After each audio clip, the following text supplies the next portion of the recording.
Okay, welcome. Today we are going to start with the new subject income tax. See, in income tax, first of all,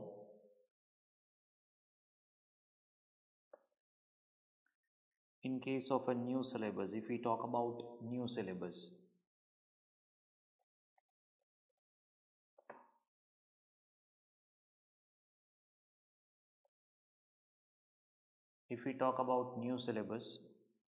income tax will be divided into two parts: direct tax, that is income tax, and indirect tax, that is GST. Okay, so અહીંયા direct tax will be for 60 marks, GST will be for 40 marks. Okay, now if we see the paper of November 20, okay, હવે અહીંયા ખાસ ધ્યાન રાખજો, descriptive છે, that is a 70 marks. 30 marks ના MCQs આવશે. એટલે પેપર સ્ટાઇલ જે છે ડાયરેક્ટ ટેક્સ રાધર ઇન્કમ ટેક્સની. Okay, in that case 30 marks will be containing part 1 MCQ. MCQમાં બી 1 or 2 માર્ક્સના MCQ પૂછે છે, કેસ સ્ટડી બેઝ MCQ પૂછે છે. હવે એ કેસ સ્ટડી બેઝ MCQ શું છે લેટર ઓન હું તમને સમજાવીશ, બરાબર છે. But 30 marks will be for MCQs અને 70 marks છે that will be descriptive. Okay, હવે એમાં part 2 section A, if V talk about, અત્યારે ખાલી હું તમને પેપર સ્ટાઇલ સમજાવું છું. હવે આમાંથી 18 માર્ક્સના MCQs, આમાંથી 12 માર્ક્સના MCQs, ઓવરઓલ ટોટલ 30 માર્ક્સના MCQs થશે. ઓકે, તો ડિસ્ક્રિપ્ટિવ કેટલું થશે? Descriptive will be 42 marks and descriptive will be 28 marks from GST. Okay, હવે આ જે 42 માર્ક્સનું ડિસ્ક્રિપ્ટિવ છે એમાં question 1 will be compulsory question of 14 marks. Same way અહીંયા question 1 will be compulsory question of 8 marks. 30 માર્ક્સના MCQ part 1 અને part 2 જે 70 marks છે, પાર્ટ 1 MCQ 30 માર્ક્સ, જેમાં જીએસટીના અને ટેક્સના બંનેના MCQ કવર થઈ જશે, યસ. અને પાર્ટ 2માં ડિસ્ક્રિપ્ટિવ, ધીસ વન. એ ડિસ્ક્રિપ્ટિવ જે છે એમાં ક્વેશ્ચન 1 14 માર્ક્સ અને ક્વેશ્ચન 2 ઓનવર્ડ્સ 2, 3 અને 4. ઓકે, આમાં total A plus B 7 plus 7 or any other combination 14 માર્ક્સના questions તમને પૂછશે. કેટલા ક્વેશ્ચન પૂછશે? 3. You need to attempt any 2 out of 3. આ 14 માર્ક્સનો ક્વેશ્ચન કમ્પલસરી છે. પછી 14 માર્ક્સના 3 ક્વેશ્ચન પૂછશે. કોમ્બિનેશન કોઈ બી હોઈ શકે, 7 plus 7, 5 plus 2 plus 7 or any other combination. Like જો હું તમને નવેમ્બર 20નું પેપર શો કરું છું, એમાં ક્વેશ્ચન 1 કમ્પલસરી છે 14 માર્ક્સ. પછી ક્વેશ્ચન નંબર 2A, એમાં 9 માર્ક્સનો એક ક્વેશ્ચન પૂછ્યો છે અને 2Bમાં 5. એટલે 14 માર્ક્સનું કોમ્બિનેશન કોઈ બી હોઈ શકે, 9 plus 5, 10 plus 4, 6 plus 8 or any other combination can be done. Same way question number 3 જુઓ, એમાં 8 plus 6 છે 14 માર્ક્સ અને લાસ્ટ જે ક્વેશ્ચન છે 5 plus 5 plus 4, 5, 5, 4. ઓકે, એટલે ઇન શોર્ટ જે નવેમ્બર 20નું પેપર હતું એનું combination if you have seen તો it is like this. Okay, તો 9 plus 6 8 sorry 9 plus 5 8 plus 6 or you can say 5 plus 5 plus 4. એટલે આ કોમ્બિનેશન કોઈ બી હોઈ શકે, બટ 14 માર્ક્સના તમને ક્વેશ્ચન પૂછશે. એમાંથી તમારે કોઈ બી 2 ક્વેશ્ચન્સ એટેમ્પ કરવાના છે. આ છે પેપર એ separately income tax. Same way GST આવશે. હવે જીએસટીનો ક્વેશ્ચન 1 કમ્પલસરી છે, એમાં 8 માર્ક્સ, બરાબર. જો હું તમને જીએસટીનું બી પેપર શો કરું, આમાં ઇન્ટરનલ ચોઇસ બી આવે છે, કોઈ વાર થિયરી પૂછી છે, પછી પાછું આઈધર ઓર, તો દેટ ઇઝ એક્સ્ટ્રા. હવે સેક્શન બી કરીએ, જીએસટી. એમાં ક્વેશ્ચન નંબર 1 જે છે 8 માર્ક્સ એ કમ્પલસરી છે, અને પછીના 6A, 6 + 4 or 5 + 5 or any other combination will be there. 6 + 2 + 2, 4, 3, 3, 5 or 5 + 5. મતલબ બાકીના જે ક્વેશ્ચન્સ આવશે, question number 2, 3, 4, that can be 5 + 5, 6 + 4, or you can say 5 + 3 + 2. Any combination will be there, but total આવશે 10 marks.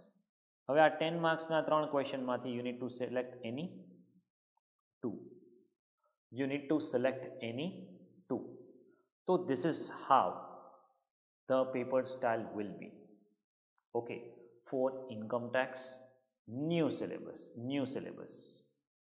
ઓલ્ડ સિલેબસમાં May 21 એક જ એટેમ્પ છે, એનું થોડીક પેપર સ્ટાઇલ અલગ હોય છે, બરાબર. એમાં એકચ્યુઅલી એવું છે કે ડાયરેક્ટ ટેક્સ અને જીએસટી 50-50 છે. એટલે એમાં શું થાય છે કે 15 માર્ક્સના એમસીક્યુ, 15 માર્ક્સના એમસીક્યુ, ટોટલ એમસીક્યુ થશે 30 માર્ક્સ. અને જે ડિસ્ક્રિપ્ટિવ આવે છે દેટ વિલ બી 35. એટલે એમાં શું થશે, એમાં ક્વેશ્ચન 1 તો 14 માર્ક્સનો જ છે, અહીંયા ક્વેશ્ચન 1 તો 8 માર્ક્સનો જ છે, બટ ઇન્ટરનલ બીજા જે ક્વેશ્ચન્સ છે એ ચેન્જ થઈ જાય છે, અને ચેન્જ થાય છે 7 માર્ક્સના 5 ક્વેશ્ચન્સ.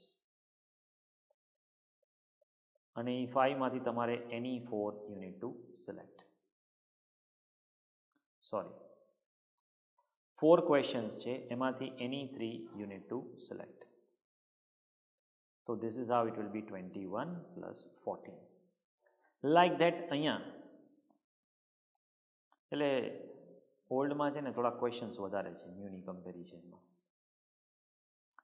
અહીંયા 5 + 4, 5 + 4, like that 9 માર્ક્સના 4 questions will be there. You need to attempt any 3.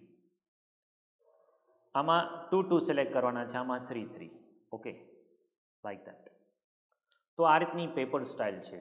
હવે આ તો રહી પેપર સ્ટાઇલની વાત. હવે સબ્જેક્ટનું ઇન્ટ્રોડક્શનમાં ખાસ તમે સમજો. ઇન્કમ ટેક્સ છે એ શું છે એ તો હમણાં આજના લેક્ચરમાં આપણે સ્ટાર્ટ કરશું જ, બરાબર છે. But you first of all understand the concept of this particular subject. આ જે સબ્જેક્ટ છે, ઓકે, એ તમે પ્યોરલી થિયરી બી ના કહી શકો, પ્યોરલી પ્રેક્ટિકલ બી ના કહી શકો. જો અત્યારે આપણે જો ગ્રુપ 1ની વાત કરીએ, બરાબર, તો ગ્રુપ 1માં અકાઉન્ટ, લો, કોસ્ટિંગ અને ઇન્કમ ટેક્સ, આ 4 સબ્જેક્ટ આવે છે. એમાંથી અકાઉન્ટ જે છે ને એ પ્રેક્ટિકલ છે, થોડી થિયરી આવે છે. સેમ વે કોસ્ટિંગમાં બી પ્યોરલી થિયરી અમુક જ આવે છે, બાકી બધું પ્રેક્ટિકલ છે. Law is purely theory plus case study base, બરાબર છે. પણ ઇન્કમ ટેક્સ એવો સબ્જેક્ટ છે which is little bit different. How? Because over here we need to understand the law. Okay, લોને અન્ડરસ્ટેન્ડ કરવાની છે, પ્રોવિઝન અન્ડરસ્ટેન્ડ કરવાની છે, અને એની પ્રેક્ટિકલ એપ્લિકેબિલિટી કરવાની છે. સો in income tax you are supposed to understand the law, intention of the law, and then after you need to apply those particular provision in practical sum. તો આ subject એક એવો છે જેમાં થિયરી આવશે, યસ, એમસીક્યુ આવશે, yes, practical આવશે, yes, મતલબ everything will come over here. One more thing, income ટેક્સમાં તમારે ખાસ ધ્યાન એ રાખવાનું છે કે in income tax we are suppose to understand each and every concept. Rather આ સબ્જેક્ટને તમારે કન્સેપ્ચ્યુઅલી અન્ડરસ્ટેન્ડ કરવાનું છે.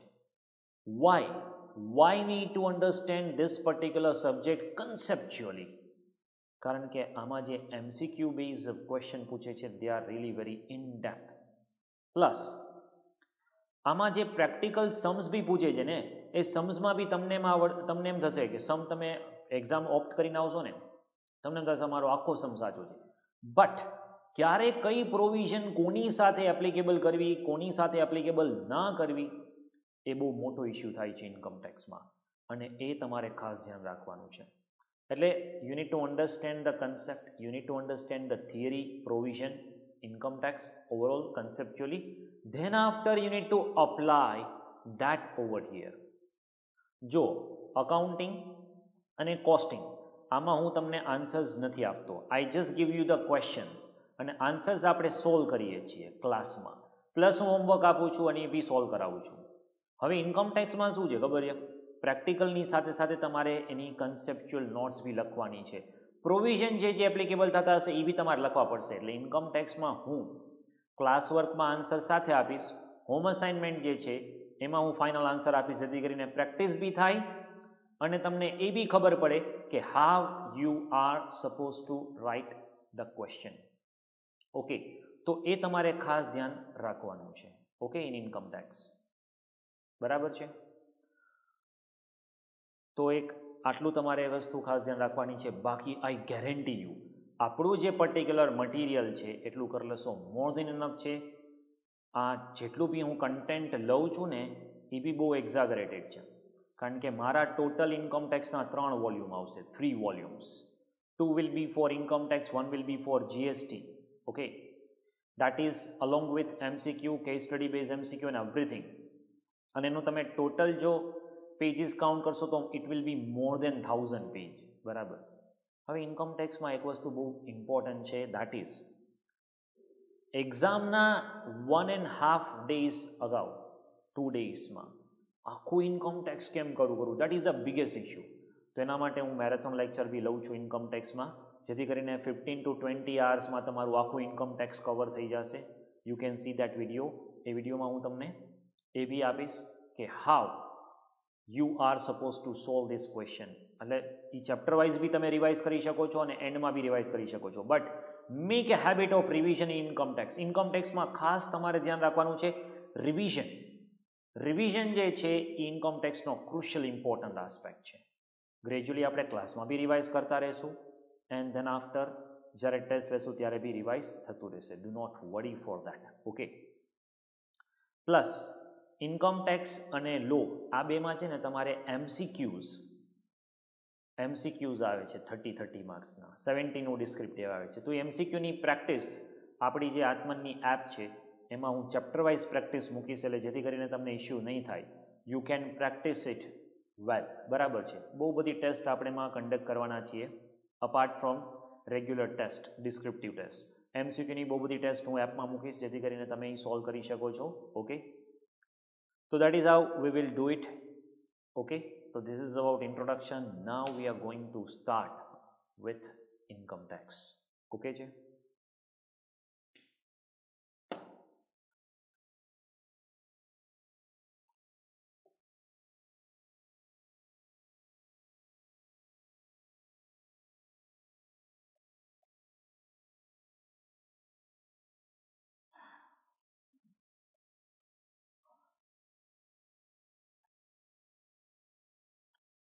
Okay, income tax. હવે જો અહીંયા વોલ્યુમ 1માં મેં તમને એક બેઝિક કન્સેપ્ટ આપ્યા છે. પહેલાં તો આપણે આ બેઝિક કન્સેપ્ટ કરશું, ત્યાર પછી રેસિડેન્શિયલ સ્ટેટસ એક્ઝેમ્પશન, અને આને આપણે 5 હેડ્સ કહીએ છીએ. શું કહીએ છીએ આપણે? 5 હેડ્સ. હવે ડિટેલમાં આ ચેપ્ટરમાંથી કયું કયું વેઇટેજ આવે છે એ હું તમને ગ્રેજ્યુઅલી કહેતો જઈશ. બરાબર છે. પણ right now our focus is on basic concept. Okay, હવે આ બેઝિક કન્સેપ્ટ ફર્સ્ટ 2 લેક્ચર્સ જે છે એ આપણે બેઝિક કન્સેપ્ટમાં જ આપણે ટાઈમ પાસ કરશું. Okay, it is not exactly a time pass, but this is a foundation. Okay, એક તમારે કન્સેપ્ટ સમજવાનું છે. બેઝિક કન્સેપ્ટમાંથી તમને કાંઈ પૂછવાના નથી, બટ આગળના જે ચેપ્ટર તમારે અન્ડરસ્ટેન્ડ કરવાના છે એના માટે આ જે બેઝિક કન્સેપ્ટ છે એ તમને આખું કન્સેપ્ચ્યુઅલ ક્લેરિટી આપશે. ઓકે, નો ડાઉટ MCQ આમાંથી પૂછી શકે છે. ડિસ્ક્રિપ્ટિવ ક્વેશ્ચન્સ આમાંથી નહીં પૂછે. હા, પહેલાં થિયરી પૂછતા હતા, બરાબર છે, અને આવેલી બી છે, એવું નથી, ઘણા સ્ટુડન્ટથી બેઝિક ઇગ્નોર કરતા હોય છે, બટ એમાંથી થિયરી બી પૂછે છે. 4 માર્કની થિયરી 2-3 વાર પૂછી લીધી છે. એટલે બેઝિક કન્સેપ્ટમાંથી થિયરી આવી શકે. અને આ સબ્જેક્ટ એટલો બધો વાસ્ટ છે ને કે ક્યારે કયા ટોપિકમાંથી આવી જાય ને એને ખબર જ ના પડે. ઓકે, તો for that very reason we need to take care regarding the same. Okay, તો આજના દિવસમાં આપણે આ બેઝિક કન્સેપ્ટ્સ કરવાના છે. આની એક્ઝામ પોઈન્ટ ઓફ વ્યૂથી એપ્લિકેબિલિટી હોય ન હોય એ ઇમ્પોર્ટન્ટ નથી, પણ આ સબ્જેક્ટને મેં તમને કીધું એ પ્રમાણે આ સબ્જેક્ટ એવો છે જેમાં તમારે કન્સેપ્ચ્યુઅલ લર્નિંગ કરવાનું છે, તો એના માટે તમને આ પ્યોરલી હેલ્પ કરશે. ઓકે, તો we'll start with the basic concept of tax. હવે before we go for basic concept, understand the word tax. What do you mean by tax and why they are supposed to? Who collect the tax? Government, obviously. બરાબર છે. Government tax collect શું કામ કરે છે? જો અહીંયા પહેલા meaning સમજી લો, પછી આપણે એની હિસ્ટ્રી જોશું કે આ ટેક્સ ક્યાંથી આવ્યો છે, શું છે, એન્ડ ઓલ ધીસ થિંગ્સ. બરાબર. Tax are to be considered as to be a cost of living in the society. આજે જો ગવર્મેન્ટ તમને ફ્રી ઓફ કોસ્ટમાં schools, education, road, bridge, dam આ બધું ઓબ્વિયસલી ગવર્મેન્ટ જે પ્રોવાઈડ કરે છે એ ઘણી બધી ફેસિલિટીઝ એવી હોય છે જે કોઈ કોસ્ટ તમારે ઇન્કર કરવી પડતી નથી. તો એના માટે ગવર્મેન્ટ પાસે ઇન્કમ જનરેટ કેમ થશે? તો taxes are levied by government to meet the common welfare expenditure of the society. Yes, ગવર્મેન્ટને જે લોકો અર્ન કરે છે એની પાસેથી ટેક્સ ચાર્જ કરી અને લોકોને જેને જેને ફેસિલિટીઝની જરૂર છે એને ડિસ્ટ્રીબ્યુટ કરી શકે છે ટેક્સના ફોર્મમાં. એટલે tax is a major revenue of the government. Yes, the reason for levy of tax is that they consider the basic source of revenue. મેં તમને કીધું ને એ પ્રમાણે આ શું છે? સોર્સ ઓફ રેવન્યુ છે, basic source of revenue for government. Revenue source is utilized for meeting expense of government like defense, provision of education, healthcare, facilities like road, dam, etc. તો આ બધું ગવર્મેન્ટ આપણને પ્રોવાઈડ કરે છે, એ આપણા રૂપીસથી જ કરે છે, આપણી પાસેથી ટેક્સ કલેક્ટ કરશે. અને અલ્ટિમેટલી પણ thing is that economy uniformity achieve કરવા માટે શું કરે છે? જે વધારે રીચ છે એની પાસેથી ટેક્સ કલેક્ટ કરે છે, જે પુઅર છે એને ફેસિલિટીઝ આપે છે. તો એનાથી એક ઇકોનોમીમાં ઇક્વલાઇઝેશન બી આવે છે. ઓકે, પણ આ ટેક્સ સ્ટાર્ટ ક્યાંથી થયું? What is the history? તો બ્રિટિશ રૂલ જ્યારે ઇન્ડિયામાં આવ્યું 19th સેન્ચુરી 1857. ઓકે, તો એમાં શું થયું છે સમજો કે British government face financial crisis. જ્યારે બ્રિટિશ ગવર્મેન્ટ જે છે ઇન્ડિયામાં આવ્યું ત્યારે એને બી ફાઇનાન્શિયલ ક્રાઇસિસ થયું. બરાબર છે, 1857. હવે આ જે 1857 છે એમાં પહેલી વાર first time income tax act introduce થયો હતો 1860માં. જેમ્સ વિલ્સન, આ જેમ્સ વિલ્સન જે છે એ બ્રિટિશ ઇન્ડિયાનો ફર્સ્ટ ફાઇનાન્સ મિનિસ્ટર હતા. બરાબર છે, એમણે પહેલી વાર ઇન્કમ ટેક્સ ઇન્ટ્રોડ્યુસ કર્યું કે ભાઈ ઇન્કમ ઉપર બી અમે ટેક્સ લેશું. એટલે as and when you earn income you are suppose to pay tax to government. Yes, ત્યાર પછી શું થયું?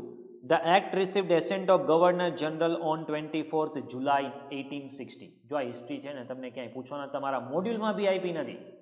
આ જે હું તમને હિસ્ટ્રી કરાવું છું ને that is not given in your module, આપણા નોલેજ માટે છે ખાલી. બરાબર, ફર્સ્ટ ચેપ્ટરમાં ગેટ ધ નોલેજ. ઓકે, આરામથી શાંતિથી આ શું છે એનું નોલેજ ગેધર કરો. મેં તમને પહેલાં બી કીધું છે કે આ ચેપ્ટરનો પર્પઝ એક્ઝામ પોઈન્ટ ઓફ વ્યૂથી કરતાં બી હવે પછીના જે ચેપ્ટર્સ છે એ પોઈન્ટ ઓફ વ્યૂને સમજવા માટે આપણે યુઝ કરવાનો છે. ઓકે, સો 1860માં it gets an assent, came into effect immediately. It is divided into 21 parts and 259 sections. હવે આ સેક્શન શું છે એ આગળ હમણાં સમજાવીશ તમને. Okay, income આઝ classified in 4 schedule. અત્યારે 5 હેડ્સ છે. એ પહેલાં સૌથી પહેલાં જ્યારે 1860માં ઇન્કમ ટેક્સ આવ્યો ત્યારે income from landed property, profession trade, security, annuity dividend અને સેલેરી પેન્શન, આવા 4 હેડ હતા. એગ્રીકલ્ચર ઇન્કમ ઉપર બી ટેક્સ ચાર્જ કરતા હતા ત્યારે, પેલું આવતું ને લગાનમાં ટેક્સ લોકો લેતા હતા. યસ, ત્યાર પછી શું થયું? 86 સુધી આ બધો એક બરાબર ચાલ્યો. 86માં સેપરેટ ઇન્કમ ટેક્સ પાસ થયો. This act remain in force up to with the various amendment from time to time. Under Indian income tax act 1886 income was divided into 4 schedules taxed separately. પછી પાછા 4 જ હેડ કર્યા છે પણ schedules અલગ અલગ છે. Salary, pension, gratuities, net profit of companies આવી કારણ કે ત્યારે છે ને કંપનીઝ એક્ટ આવ્યો હતો. Interest on securities of government and other source. આ રીતના 4 હેડ્સ આવ્યા. ત્યાર પછી એને 86ના ઘણા બધા અલગ અલગ એક્ટ આવ્યા કે ભાઈ amendment act. Streamline the income tax law, super rich tax and new income tax were passed in 1918. And act of 22 significantly change act of 18. 18માં બી એક એક્ટ પાસ થયો અને ફાઇનલી જે ફાઇનલ ઇન્કમ ટેક્સ એક્ટ જે આપણે અત્યારે learn કરી છીએ 61 that is came in 22 first. 22માં એ ટેક્સ એક્ટ આવ્યો હતો બરાબર છે 29 ટાઈમ્સ. હવે આ 22 એક્ટ આવ્યો હતો બરાબર છે એ અગેન 22માં બી ઘણી બધી વાર એમેન્ડમેન્ટ આવ્યા. શું કામ એમેન્ડમેન્ટ આવ્યા? તો કે 39માં બી વર્લ્ડ વોર થઈ ત્યારે અને 56માં જ્યારે કંપનીઝ એક્ટ આવ્યો નવો ત્યારે બધા ચેન્જીસ થયા. હવે તો જો કે કંપનીઝ એક્ટ બી 2013 થઈ ગયો છે બરાબર. અને ફાઇનલી કેપિટલ ગેઇન ઉપર ટેક્સ ઇન્ટ્રોડ્યુસ કર્યો 46માં. મતલબ કે 46 સુધી કેપિટલ ગેઇન ઉપર ટેક્સ હતો જ નહીં ના. 46માં પહેલી વાર એ લોકોએ કેપિટલ ગેઇન પર ટેક્સ ઇન્ટ્રોડ્યુસ કર્યો. Yes, the concept of capital gain has been amended in number of times. Finally 1947માં ઇન્ડિયાને ઇન્ડિપેન્ડન્સ મળી ગઈ બરાબર છે. ત્યાર પછી હજી ટાઈમ લાગ્યો ઇન્કમ ટેક્સ એક્ટ આવતા કારણ કે હજી બી આપણે જે બ્રિટિશ ગવર્મેન્ટે 1922નો ઇન્કમ ટેક્સ એક્ટ બનાવ્યો હતો ને એમાં જે એમેન્ડમેન્ટ કર્યા હતા 39માં 56માં એ જ કન્ટિન્યુ કરતા હતા. ફાઇનલી શું થયું, એક direct tax administration inquiry committee appoint કરી. ક્યારે? 59માં in the chairmanship of Mahavir Tyagiji. Okay, હવે ફાઇનલી એ 59ની જે કમિટી હતી એમણે સજેસ્ટ કર્યું અને ફાઇનલી એ એક્ટની આખી પ્રોસેસ હોય છે એ તમને સમજાવીશ બરાબર છે. ફાઇનલી 61માં એક્ટ આવ્યો અને એક્ટ ઇફેક્ટિવ ક્યારથી થયો છે? 1 April 1962. By the way act આવે છે 61માં ને એપ્લિકેબલ થાય છે 62માં. આવું શું કામ? એનું રીઝન બી હું તમને સમજાવીશ, ડોન્ટ વરી. હવે એ ફાઇનલી એક્ટ રિપ્લેસ થયો 1922માંથી 61. Since 1962 several amendment are there. પણ અત્યારે બી જો હવે છે ને પહેલાં શું હતું, એક્ટને એમેન્ડ કરવા માટે તમારે એમેન્ડમેન્ટ એક્ટ લઈ આવવું પડે. પણ ઇન્કમ ટેક્સ એક્ટને આપણે ફાઇનાન્સ એક્ટ સાથે લિંક કરી દીધો. Finance act. હવે આ ફાઇનાન્સ એક્ટ શું છે? You might have hard that કે ફેબ્રુઆરીમાં બજેટ આવ્યું 2020માં, વળી 21માં બજેટ આવ્યું. તો એ બજેટ દર વર્ષે આવે છે. ઇન્કમ ટેક્સમાં તમે એવું બી સાંભળેલું હશે, સી ઇન્કમ ટેક્સ જે છે ને એ આપણા ચાર્ટર્ડ એકાઉન્ટન્ટ માટે બહુ ક્રુશિયલ છે. કારણ કે તમે એમ કહો ને અમે ખાલી સીએ સ્ટડી કરીએ છીએ, ત્યાં જ તમારા રિલેટિવ આવી જશે અમારે ઇન્કમ ટેક્સનું રિટર્ન ફાઇલ કરવું છે, એમાં આ રીતે હોય છે, અમને સજેશન આપશો. એટલે ચાર્ટર્ડ એકાઉન્ટન્ટની પ્રેક્ટિસમાં છે ને ઇન્કમ ટેક્સની પ્રેક્ટિસ ક્રુશિયલ છે. ઓડિટનું ફિલ્ડ તો છે જ પણ ઇન્કમ ટેક્સની પ્રેક્ટિસ ક્રુશિયલ છે because we are known for this particular thing બરાબર. એટલે એમાં બે અલગ જ રીજન થઈ જાય છે. એમ તો ઘણી બધી પ્રેક્ટિસ ડિફરન્ટ છે બટ ઓડિટ અને tax practice both are different બરાબર. તો દર વર્ષે તમે જોયું હશે કે ઇન્કમ ટેક્સમાં એમેન્ડમેન્ટ આવે છે. તો એમેન્ડમેન્ટ કોણ લઈ આવે છે? એમેન્ડમેન્ટ લઈ આવે છે ફાઇનાન્સ બિલ. અને એ કઈ રીતે થશે એ બી હું તમને હમણાં ફાઇનાન્સ બિલ અને ઇન્કમ ટેક્સ એક્ટ કઈ રીતે કનેક્ટેડ છે સમજાવું છું બરાબર છે. ફાઇનલી આ જે 61માં એક્ટ આવ્યો છે એમાં 5 હેડ્સ આવ્યા. વચ્ચે પેલા સ્ટાર્ટિંગમાં 4 હેડ્સ હતા ને, હવે એ 5 હેડ્સ આવી ગયા. અત્યારે એઝ ઓફ નાવ 2021માં 5 હેડ્સ છે. જોકે 2009માં ડાયરેક્ટ ટેક્સ કોડ આવ્યું હતું પણ હજી એ ડાયરેક્ટ ટેક્સ કોડ એપ્લિકેબલ થયું નથી. જો એ એપ્લિકેબલ થશે તો આ 61નો એક્ટ રિપ્લેસ થઈ જશે બરાબર. પણ હજી અત્યાર સુધીમાં તો કોઈ રિપ્લેસમેન્ટ આવ્યું નથી. ઓકે, એટલે તમારે ઇન્ટર લેવલ પર આ જ કન્ટિન્યુ થશે, કોઈ પ્રોબ્લેમ નથી. અને ફાઇનલ લેવલ પર બી આ જ કન્ટિન્યુ થશે, કોઈ પ્રોબ્લેમ નથી બરાબર છે. Okay, so inter and final level પર both same thing is there. Okay, હવે આ જે બેઝિક કન્સેપ્ટ છે અને આ જે 5 હેડ્સ સુધીના છે એ almost it's going hand in hand. તો 5 હેડ્સ છે salary, house property, profit and gains of business or profession, capital gain and other sources. These are the 5 very bulky chapters of our syllabus બરાબર છે. And we are going to understand each and every chapter in detail.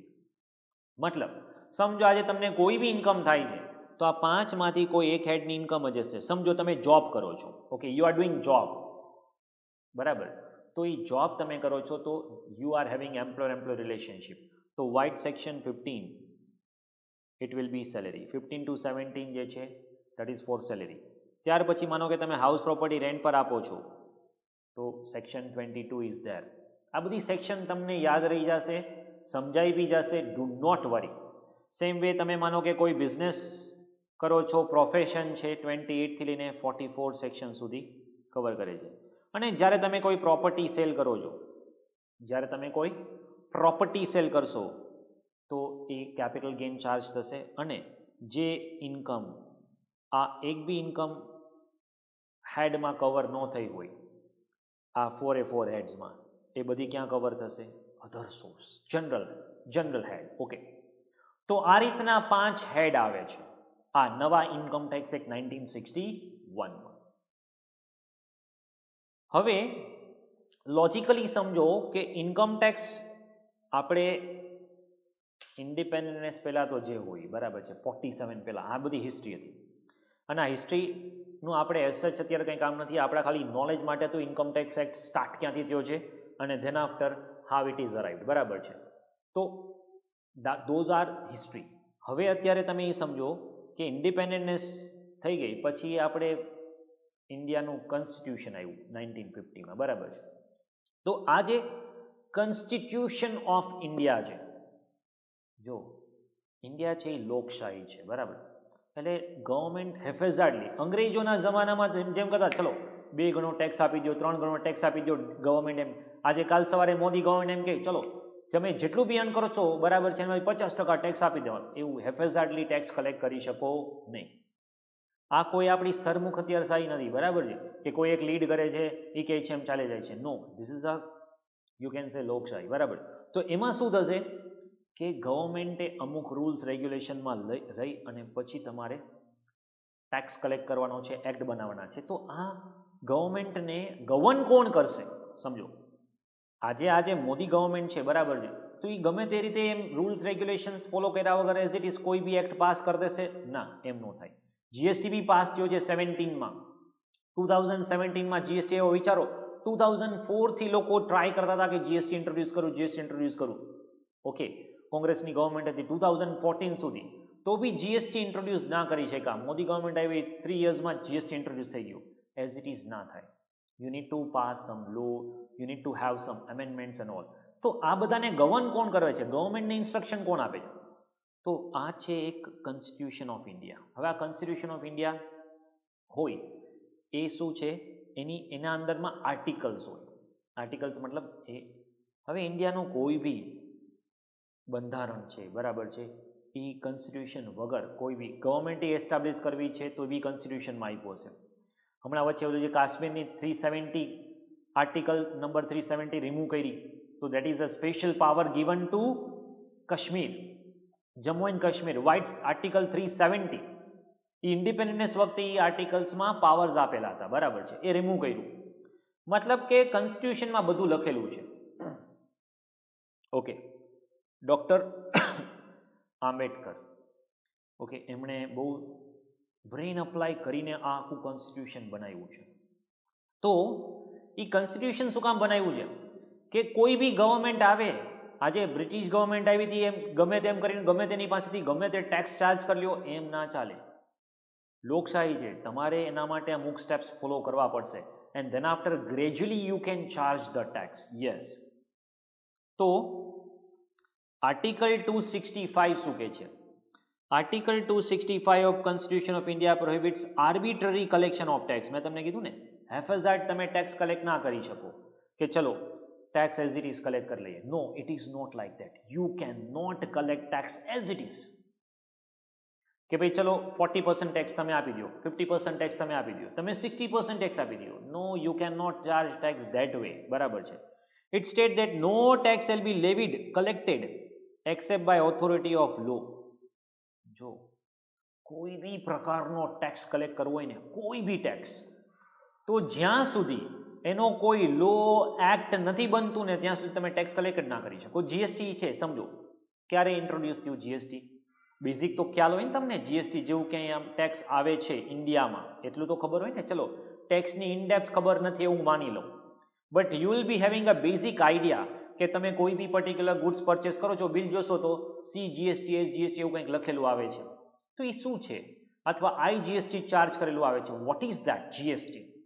અને GST તો 2017માં આવ્યું, એની પહેલા service tax VAT it was there in 2004, એની પહેલા sales tax was there, right? તો આ બધા ટેક્સ એઝ ઇટ ઇઝ આવતા નથી, પહેલા એનો એક્ટ આવે છે. એક્ટ આવે છે ત્યાર પછી જ્યાં સુધી કોઈ એક્ટ નહીં બને ત્યાં સુધી તમે ટેક્સ કલેક્ટ નહીં કરી શકો. Like income tax act 1961 is there, તો જ ઇન્કમ ટેક્સ કલેક્ટ કરી શકશો. યસ. અને એની પહેલા બી જુઓ, ઇટ ઇઝ 1860 થી લઈને અત્યાર સુધીમાં ઘણા બધા એક્ટ આવ્યા છે, બરાબર છે. એમ જીએસટી છે ધેટ કેમ ઇન 2017. યસ. તો 2017માં એનો રિસ્પેક્ટિવ પેલા એક્ટ આવ્યો અને પછી તમે જીએસટી કલેક્ટ કરી શક્યા, રાઈટ? તો ડિપાર્ટમેન્ટ રાધર કોન્સ્ટિટ્યુશનનું આર્ટિકલ 265 એવું કહે છે કે જો તમારે ટેક્સ લેવી કે કલેક્ટ કરવો છે. હવે અહીંયા આ વર્ડ જે છે ને, લેવિડ અને કલેક્ટ, એ બે થોડાક ડિફરન્ટ છે. લેવિડ મતલબ ચાર્જ, કલેક્ટ મતલબ કલેક્શનના પાવર અલગ હોઈ શકે, લેવિડના પાવર અલગ હોઈ શકે. મતલબ કલેક્ટ કોણ કરશે? કારણ કે ઇન્ડિયામાં શું છે, બે ગવર્મેન્ટ અલગ અલગ છે, સેન્ટ્રલ ગવર્મેન્ટ ને state government, central and state. અમુક ટેક્સ એવા હશે જે સ્ટેટ ગવર્મેન્ટના ચાર્જ થતા હશે, લાઈક ગુજરાત ગવર્મેન્ટ, તો એ અમુક ટેક્સ ગુજરાત ગવર્મેન્ટ રાખશે પોતાની પાસે, અને અમુક ટેક્સ છે એ સેન્ટ્રલ ગવર્મેન્ટ રાખશે, અને અમુક ટેક્સ બંને શેર કરશે. Okay. The authority of law means that tax proposed to be levied must be within the legislative competence or legislature of imposing tax. In short, જ્યાં સુધી તમે કોઈ એક્ટ પાસ ઓન નહીં કરો ને, જ્યાં સુધી લો તમને પરમિશન નહીં આપે ત્યાં સુધી તમે ટેક્સ ચાર્જ કરી શકો નહીં. એટલા માટે તો 2004 થી લોકો જીએસટી માટે ટ્રાય કરતા હતા, પણ અને એક્ટ એમને ન બની જાય. આજે મોદીજી એમ કે ચલો મારે એક્ટ બનાવો છે, એમ ના બની જાય. પેલા એ જેટલા બી પર્ટિક્યુલર રાજ્યસભા, લોકસભા બધામાંથી એની પરમિશન જોઈએ, છેલ્લે ઇન્ડિયાના જે પ્રેસિડેન્ટ છે એની પરમિશન જોઈએ. Once you achieve such a majority, then only you will be able to get, or you can say able to prepare the act. Okay, as it is ના બની જાય એક્ટ. તો પેલા આ જે કોન્સ્ટિટ્યુશન છે એને કઈ રીતે પાવર્સ આપ્યા છે, અગેન આઈ ટેલ યુ. આ જે કોન્સ્ટિટ્યુશન્સ છે એ તો તમારા મોડ્યુલમાં છે, yes it is there, but still એનું બહુ ડેપ્થમાં પૂછતા નથી. બટ આપણને ખબર હોવી જોઈએ કે કઈ રીતે ટેક્સ ચાર્જ કરે છે, કલેક્ટ કરે છે, કોણે પાવર્સ આપ્યા છે, હુ prepares or who is charging the tax or collecting the tax or levying the tax. Same way article 245 છે, એ શું કહે છે? The power for enacting the law is conferred on parliament. Parliament એટલે તમે એમ માની લ્યો ને, સેન્ટ્રલ ગવર્મેન્ટ, પાર્લામેન્ટ એટલે, અને લેજિસ્લેચર ઓફ સ્ટેટ મતલબ સ્ટેટ ગવર્મેન્ટ. હવે આ સેન્ટ્રલ સ્ટેટ શું કામ? કારણ કે સ્ટેટમાં કોઈ અલગ રૂલિંગ પાર્ટી હોઈ શકે, બરાબર ને? આ જે સ્ટેટ જે છે એમાં કોઈ અલગ રૂલિંગ પાર્ટી હોય, લાઈક પંજાબમાં બીજા કોઈમાં અલગ પાર્ટી હોય, પછી ગુજરાતમાં કોઈ અલગ પાર્ટી હોય, અને સેન્ટ્રલી તો ઓબ્વિયસલી ભાજપ છે જ.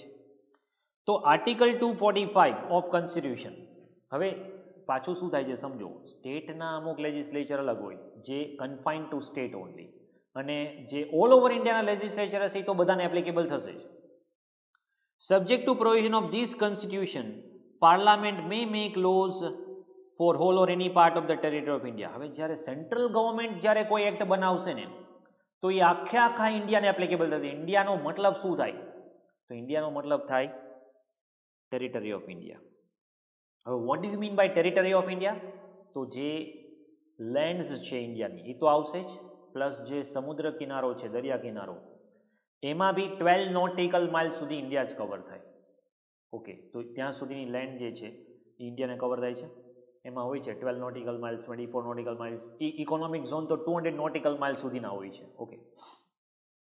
And legislature of state may make law for the whole state. એટલે માનો કે આજે ગુજરાતમાં કોઈ એક્ટ લઈ આવવો છે સમજો તો વિજયભાઈ રૂપાણી છે સીએમ ઓફ ગુજરાત, બરાબર છે, તો એ શું કરી શકે છે, એ અને સ્ટેટ ગવર્મેન્ટની બધી રિસ્પેક્ટિવ ડિગ્નિટરીઝ છે એ અમુક પ્રોસેસ કરે છે અને પ્રોસેસ જે છે એમાંથી સ્ટેટ ગવર્નરની પરમિશન મળે અને રાજ્યસભામાં બધા એપ્રૂવ કરે, મેજોરિટી એને પાસ કરે, ત્યારે તમે ગુજરાતમાં આજે you might have hard that કે વચમાં તમને યાદ હોય ને તો આ હેલ્મેટની બહુ માથાકૂટ નીકળી, બરાબર છે, હેલ્મેટ કમ્પલસરી, એટલે એકચ્યુઅલી કમ્પલસરી હોવા જ જોઈએ ઓબ્વિયસલી, બટ પછી શું થયું, પહેલાં ગુજરાતમાં હેલ્મેટ કમ્પલસરી કર્યા, ઘણી બધી એ લોકોએ ડ્યુટી ચાર્જ કરી, તો એ કમ્પલસરી એમ નહીં, આ જે લો છે એ કમ્પલસરી કોણે કર્યો, તો કે હેલ્મેટનો જે કાંઈ બી લો છે એ કમ્પલસરી ઓલ ઓવર ઇન્ડિયામાં બી કર્યો, that is by central government, અને એનો લાગતો વળગતો જે લો છે that is pass by Gujarat government. પછી લેટર ઓન શું થયું, 6-12 મહિના ચાલ્યા પછી ગુજરાત ગવર્મેન્ટે રિમૂવ કરી દીધો કે ભાઈ વિધિન સિટી જે છે એ અમે પરમિશન આપીએ છીએ કે જરૂર નથી, તો એ વિડ્રો કોણે કર્યું, only and only Gujarat government, બરાબર છે, વિજયભાઈ રૂપાણી અને એની જે ટીમ છે એને આખી, પણ એની એક પ્રોસેસ ફોલો કરવી પડે, એઝ ઇટ ઇઝ વિજયભાઈને મન થયું ને એ કરી નાખે એવું બી ના હોય, બરાબર છે, તો દેટ ઇઝ બીન વિડ્રોન. તો એમાં પાવર કોની છે, તો કે સ્ટેટ પાસે પાવર્સ છે, સ્ટેટને લગતા લો રૂલ્સ રેગ્યુલેશન્સ બનાવવાના, એના જે સીએમ છે, એના ગવર્નર્સ છે, એ બધાના પાવર્સ આવે, બરાબર. જ્યારે સેન્ટ્રલ ગવર્મેન્ટના પાવર્સ છે એમાં મોદીજી હોય અને બીજા ઘણા બધી મિનિસ્ટ્રી હોય, ખાલી મોદીજીથી બી કાંઈ ના થાય, બરાબર છે, એનાથી તો થાય મેજોરિટી, બટ એની બી આખી મિનિસ્ટ્રી હોય છે, જે આખી પીએમઓ ઓફિસ હોય છે, બરાબર છે. No law made by the parliament shall be deemed to be invalid on a ground that it would be extra territorial operations. હા, એટલે એ કોઈ વાંધો નથી, કદાચ આપણે એમ કહીએ કે ભાઈ India includes territorial waters till so and so, અને એનું એક્સ્ટ્રા રિજનમાં બી એને એપ્લિકેબિલિટી કરીએ છીએ, તો એના કારણે એક્ટ જે છે એ તો એઝ ઇટ ઇઝ જ કન્ટિન્યુ રહેશે. તો જો આપણે 2 આર્ટિકલ કર્યું, 265 આર્ટિકલમાં શું છે, તમે હેફેઝાર્ડ ટેક્સ કલેક્ટ કરી શકો ના, you can not collect tax haphazardly, બરાબર. ત્યાર પછી આપણે કર્યું 245 શું કહે છે, parliament that is called CG will make law for entire India and state government legislature of state will make law for a particular state, Gujarat government. હવે article 246 શું કહે છે, હવે આના માટે છે ને 246 આર્ટિકલ છે, એનું 7th શેડ્યુલ છે, એનું લિસ્ટ 1 છે. હવે અહીંયા છે ને ડિવાઈડ કરી દીધું, લિસ્ટ 1 શું છે, તો કે આમાં ખાલી સેન્ટ્રલ ગવર્મેન્ટને લગતા રૂલ્સ રેગ્યુલેશન બનશે, પાર્લામેન્ટ. એટલે લિસ્ટ 1માં જે ટેક્સ આપેલા છે એ ખાલી સેન્ટ્રલ ગવર્મેન્ટ જ લો મેક કરશે. લિસ્ટ 2 જે સ્ટેટ લિસ્ટ છે આમાં ખાલી સ્ટેટ ગવર્મેન્ટ જ લો મેક કરશે અને એવા રેવન્યુ અથવા ટેક્સ કલેક્ટ કરશે. અને લિસ્ટ 3 છે કન્કરન્ટ, બેનું મિક્સ, ઓકે, જેમાં પાર્લામેન્ટ દેટ ઇઝ સીજી અને એસજી બંને શેર કરશે ઇક્વલી, અથવા બીજો કોઈ બી રેશિયો હોઈ શકે છે. હવે અત્યારે ઇન્કમ ટેક્સની વાત કરીએ તો એન્ટ્રી નંબર 82, આ લિસ્ટ છે ને એની અંદર એન્ટ્રી નંબર એવી ઘણી બધી એન્ટ્રી છે, પણ અત્યારે આપણે ઇન્કમ ટેક્સ જ કરીએ છીએ એટલે ઇન્કમ ટેક્સ માટેની એન્ટ્રી નંબર 82 છે. Income tax is most significant direct tax. Entry number 82 of union list of list 1, એટલે આની અંડરમાં એન્ટ્રી નંબર 82 છે, જેમાં 7th શેડ્યુલ ટુ આર્ટિકલ 246 એનું 7th શેડ્યુલ, એનું લિસ્ટ 1 અને લિસ્ટ 1માં એન્ટ્રી નંબર 82, ઓકે. અને એ જે 82 છે એમાં તમને લખ્યું છે કે પાર્લામેન્ટ એટલે કે CG central government to make laws on taxes on income other than agriculture, મતલબ એગ્રીકલ્ચર ઇન્કમ ઉપર ટેક્સ નહીં લેવાનું, ના પાડે છે, એટલે એક્ઝેમ્પ્ટ છે, ઓકે. મતલબ ઇન્કમ ટેક્સનો પાવર કોની પાસે છે, who can levy the tax, તો power is given to income tax parliament. Income ટેક્સનો પાવર કોને આપ્યો છે, power is given to parliament, central government. એવી રીતે આર્ટિકલ 271 બી છે. ઇન્કમ ટેક્સમાં છે ને સરચાર્જ બી આવે છે, એજ્યુકેશન સેસ બી આવે છે. તો 271 surcharge on certain duties and taxes for union notwithstanding anything contained in 269, 270. હવે જો થોડીક લેંગ્વેજ આમાં છે ને લોની આવશે, બરાબર છે, ઇન્કમ ટેક્સની થોડીક લેંગ્વેજ આવશે, એટલે લેંગ્વેજથી આ ધીરે ધીરે આપણે એક્વાઇન્ટ થતા જશું.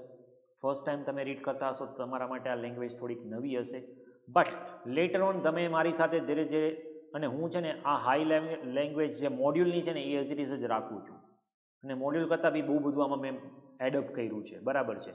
મોડ્યુલમાં તમને આટલું બધું નહીં મળે, but with applying due knowledge I have applied everything, બરાબર છે. તો જે સરચાર્જ છે એ 271 આર્ટિકલમાં આપેલું છે. ઓકે, હવે એ સરચાર્જ શું છે એ બેઝિકમાં જ તમને ખ્યાલ આવી જશે આજના લેક્ચરમાં અથવા નેક્સ્ટ લેક્ચરમાં. બે લેક્ચરમાં ગમે ત્યારે સરચાર્જ આવી જશે અને you will be able to get to know about the surcharge. તો in short, before we go for a tax basic, પહેલાં મેં તમને હિસ્ટ્રી સમજાવી, ટેક્સ શું કામ કલેક્ટ કરીએ છીએ, ટેક્સની રિસ્પેક્ટિવ સ્ટાર્ટિંગ ક્યારથી થયું, 1860થી, અને નાવ અત્યારે જે એક્ટ છે દેટ ઇઝ 61. પણ આ એક્ટ બી તમને કોન્સ્ટિટ્યુશને આપેલો છે. કોન્સ્ટિટ્યુશને કીધું 1950માં કે ભાઈ તમારે એક્ટ બનાવવો છે, તમારે ટેક્સ ચાર્જ કરવો છે તો પહેલાં એક્ટ બનાવો, લો બનાવો, લો બનાવ્યા પછી જ તમે ટેક્સ ચાર્જ કરી શકશો. અને જૂનો જે લો હતો એ બ્રિટિશ ગવર્મેન્ટે બનાવેલો હતો, જેમાં એગ્રીકલ્ચર ઇન્કમ ફોર બી ટેક્સ હતો અને ઘણા બધા કોમ્પ્લિકેશન્સ હતા, અને આપણે ઇન્ડિયામાં નવા ટેક્સની જરૂર હતી, એટલા માટે 61માં એક્ટ બનાવ્યું, અને 62થી એપ્લિકેબલ થયો, 62માં રૂલ્સ આવ્યા. હવે આ એક્ટ ને રૂલ્સમાં શું ડિફરન્સ છે, 61માં આવ્યું ને 62માં શું કામ થયું એ આપણે આગળ લર્ન કરશું. Do not worry for that. Okay, ત્યાર પછી આર્ટિકલ છે જે આર્ટિકલ હેફેઝાર્ડ ના પાડે છે, 45, 46 article is also there. Income ટેક્સની છે એન્ટ્રી નંબર 82. આટલું ક્લિયર છે? આમાં કોઈ doubt?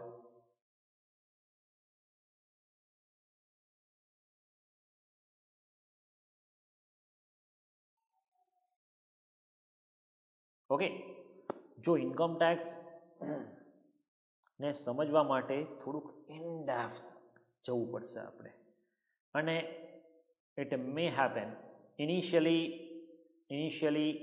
you will take some time to get in depth into this particular subject, but later on you will enjoy this. Okay, that's my guarantee. You will enjoy this particular subject with me. Okay, તો આટલું clear છે. હવે આપણો જે આ subject છે એમાં બે પ્રકારના ટેક્સ આવે છે, as I said, direct tax, indirect tax. ન્યૂમાં 60-40 છે, ઓલ્ડમાં 50-50 છે, બરાબર. તો આપણે અત્યારે જે ન્યૂ સિલેબસ છે એમાં તો આ 60 માર્ક્સમાં ડાયરેક્ટ ટેક્સ આવે જ છે. ઓકે, તો આ ડાયરેક્ટ ટેક્સ શું છે, ડિફરન્સ સમજો. ડિફરન્સ, તો direct tax are tax directly incurred and paid by person concern. હવે જો ડાયરેક્ટ ટેક્સ મતલબ ઇન્કમ ટેક્સ જે પર્સને પે કરવાનો directly. It is a charge on me, my income, and I am supposed to make the payment. Can I collect my income tax from somebody else? સમજો, મારો income tax આવે તો હું શું student પાસેથી ફીસમાં કલેક્ટ કરી શકું? ફીસ પ્લસ આના ઉપર મને આટલો ઇન્કમ ટેક્સ આવશે, ચલો ઇન્કમ ટેક્સ આપો. Can I collect from you all? No. But can I collect GST from you all? Yes, because indirect tax છે ને, that is tax on goods and or services.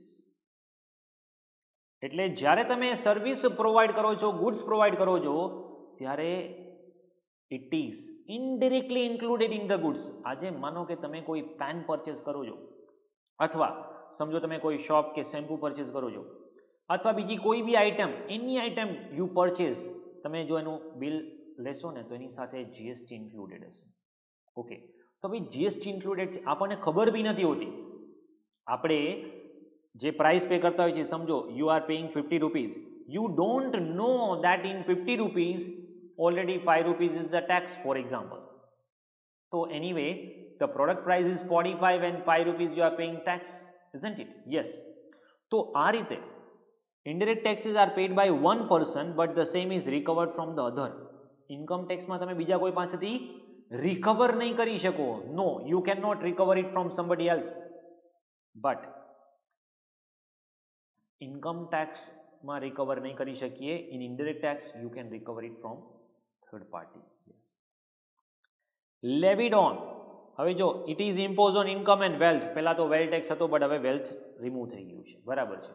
Wealth tax હતું 1957માં હતું, but that is been removed નાઉ.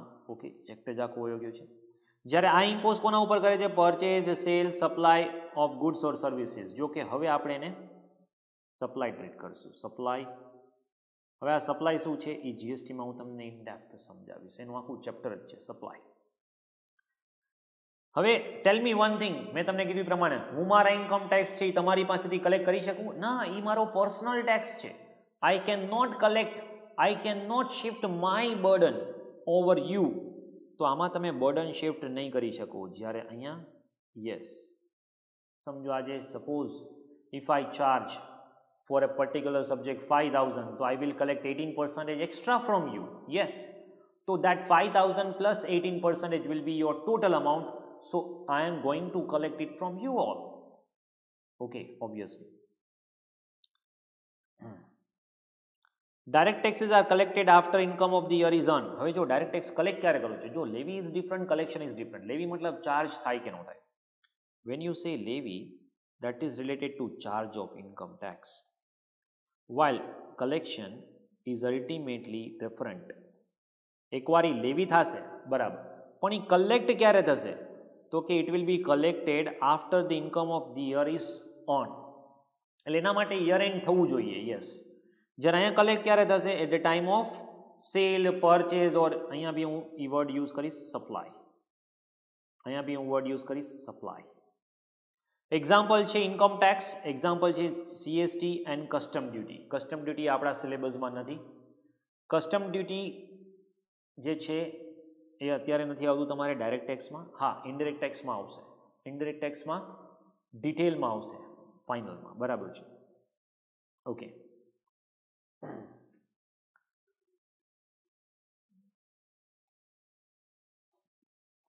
તો in short, direct tax is charged on person's personal income, while indirect tax is charged on goods or services. Direct tax is a tax on income, while indirect tax is a tax on goods or services. Purchase, sale, manufacture. Right now we call that as a supply, import, export. બરાબર. Direct tax નો burden તમે shift નહીં કરી શકો. You cannot shift burden to somebody else, but indirect tax burden you can shift it to somebody else. Yes, examples are income tax, જરામાં examples છે GST etc. Direct tax છે that will be collected when year is over. Okay, એના માટે હું તમને concept સમજાવીશ, previous year assessment year and all these things. બરાબર છે. Indirect tax જે છે, that is, in that case it will be collected at the time of supply. Okay, sale, purchase or import, export. So these are the difference between the two. હવે basic ingredients of Income Tax Act. Basic ingredients of Income Tax Act. List the component, element, ingredient, sources of income tax law. હવે સમજો, હું એમ લખું income tax લો. અહીંયા લખ્યું છે ને લો. હવે અહીંયા લખ્યું છે ઇન્કમ ટેક્સ એક્ટ.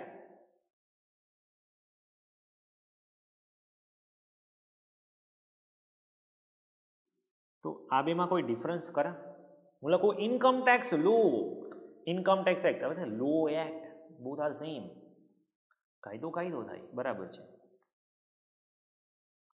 કે આમાં કોઈ ફરક થાય, ડિફરન્સ થાય? There will be a difference. How? When I say law,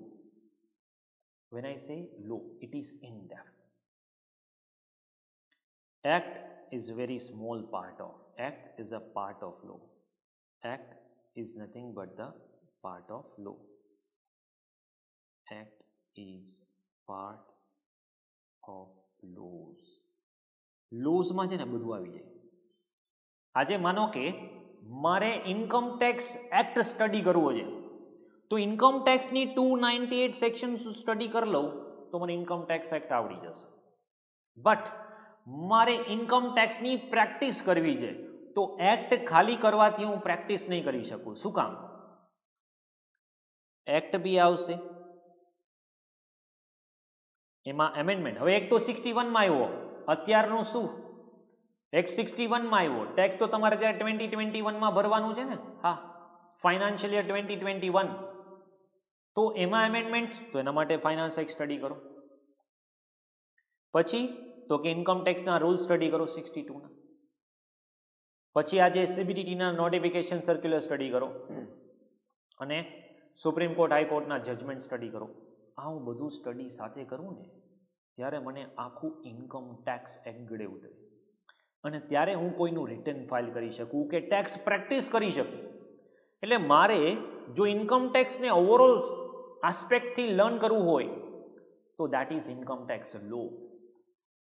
મારે ઇન્કમ ટેક્સ રિલેટેડ બધા જ લો સ્ટડી કરવા પડશે. Income tax act, income tax rules, income ટેક્સની સાથે ફાઇનાન્સ એક્ટ, ઇન્કમ ટેક્સના નોટિફિકેશન સર્ક્યુલર્સ, એ બધું હું સ્ટડી કરું પછી મને ઇન્કમ ટેક્સનો ઓવરઓલ આઈડિયા આવે, પિક્ચર આવે. બરાબર છે. તો આ 5 ઇન્ગ્રેડિયન્ટ્સ છે. આ 5 ઇન્ગ્રેડિયન્ટ્સ તમે મિક્સ કરો ને ત્યારે એ ઇન્કમ ટેક્સ લો બને. તો act is a very small part of entire law. Okay, ચલો તો હવે આ 5 ઇન્ગ્રેડિયન્ટ્સ આપણે ઇન ડેપ્થ લર્ન કરીએ. Yes, income tax in India is governed by Income Tax Act 61 and came into force with effect from 62. Total any 298 sections છે અને 14 schedules છે. Okay, હવે જો એક્ટ હોય ને એક્ટ, એના અંડરમાં એક્સપ્લેન કરવા માટે સેક્શન્સ, સબસેક્શન્સ, ક્લોઝ અને સબ ક્લોઝ, આ રીતના 4 પાર્ટ પડશે. ઓકે, એ હમણાં આપણે આમાં લર્ન કરી છીએ કઈ કઈ જગ્યાએ શું છે. See to it. A section may have subsection, clause or sub clause. For example, હવે જો એક વસ્તુ સમજજો, કોઈ બી એક્ટ હોય, સેક્શન 1 હશે ને, સેક્શન 1 એમાં સ્કોપ આપ્યો હશે. સ્કોપ મતલબ આજે સ્કોપ મતલબ ઇન્કમ ટેક્સ કોને એપ્લિકેબલ છે એન્ડ ઓલ ધીસ થિંગ્સ. બરાબર.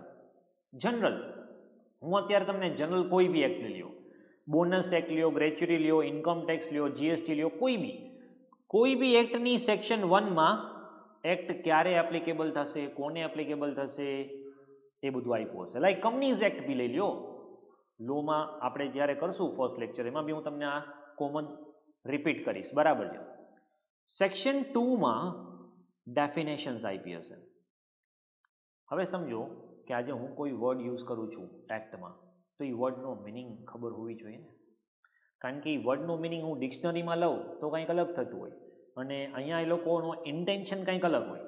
એટલા માટે આ લોકો શું કરશે, દરેક એક્ટ આપશે ને એ એક્ટની સેક્શન નંબર 2, દરેક એક્ટ આપશે એ એક્ટની સેક્શન નંબર 2 જે છે એ સેક્શન નંબર 2માં તમને ઇન ડિટેલ ડેફિનેશન્સ આપેલી હશે, એક્સપ્લેનેશન સાથે. ઓકે, અને સેક્શન 3 થી પછી એક્ટ સ્ટાર્ટ થાય.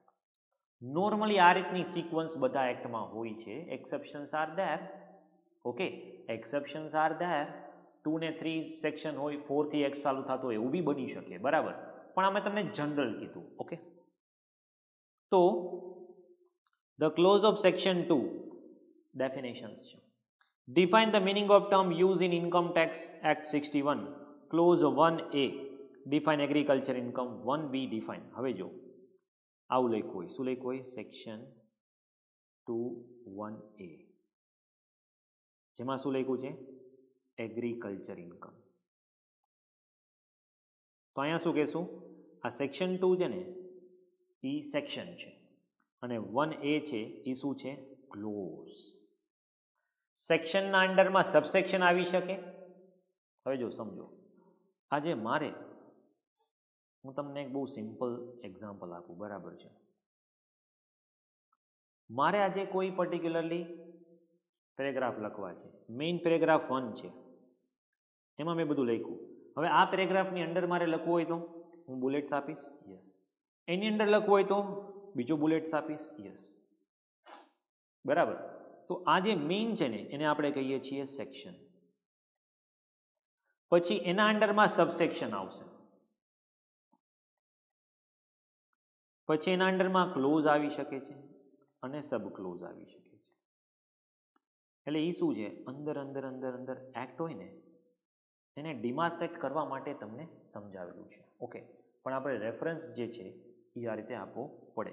લાઈક 2(1)A છે.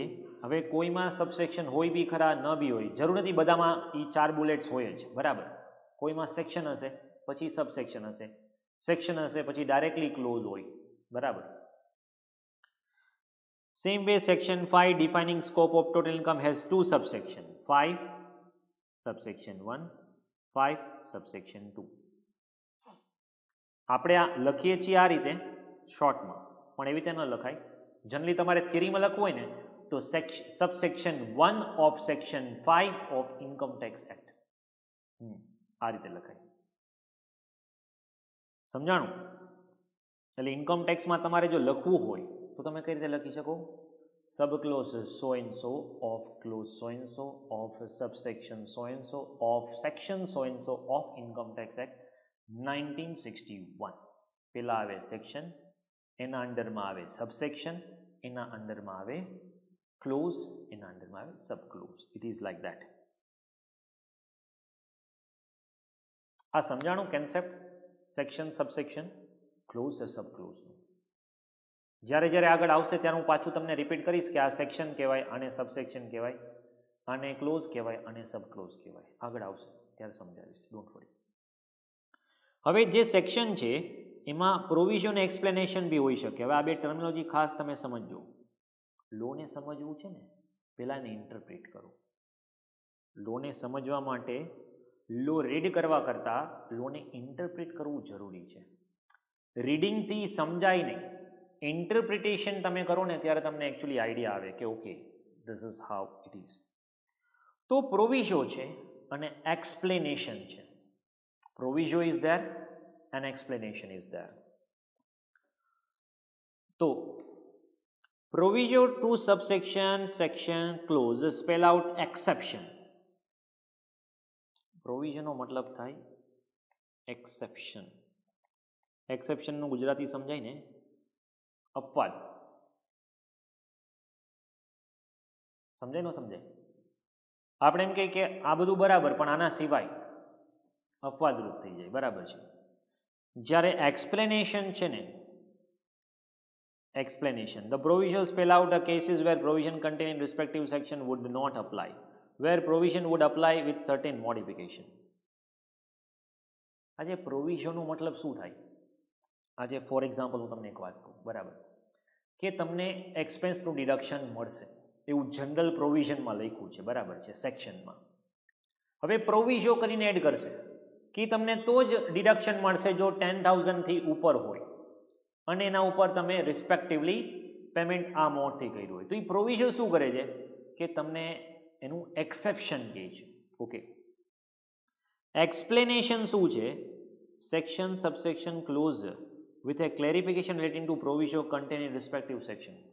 હવે કોઈ ટર્મિનોલોજી હોય સેક્શનમાં યુઝ કરીએ છે, સમજો કોઈ ટર્મિનોલોજી સેક્શનમાં યુઝ કરીએ છીએ એને સમજાય નહીં તો એને સમજાવવા માટે શું કરશે? એક્સપ્લેનેશન આપશે. તો that is for a better understanding or for further clarification.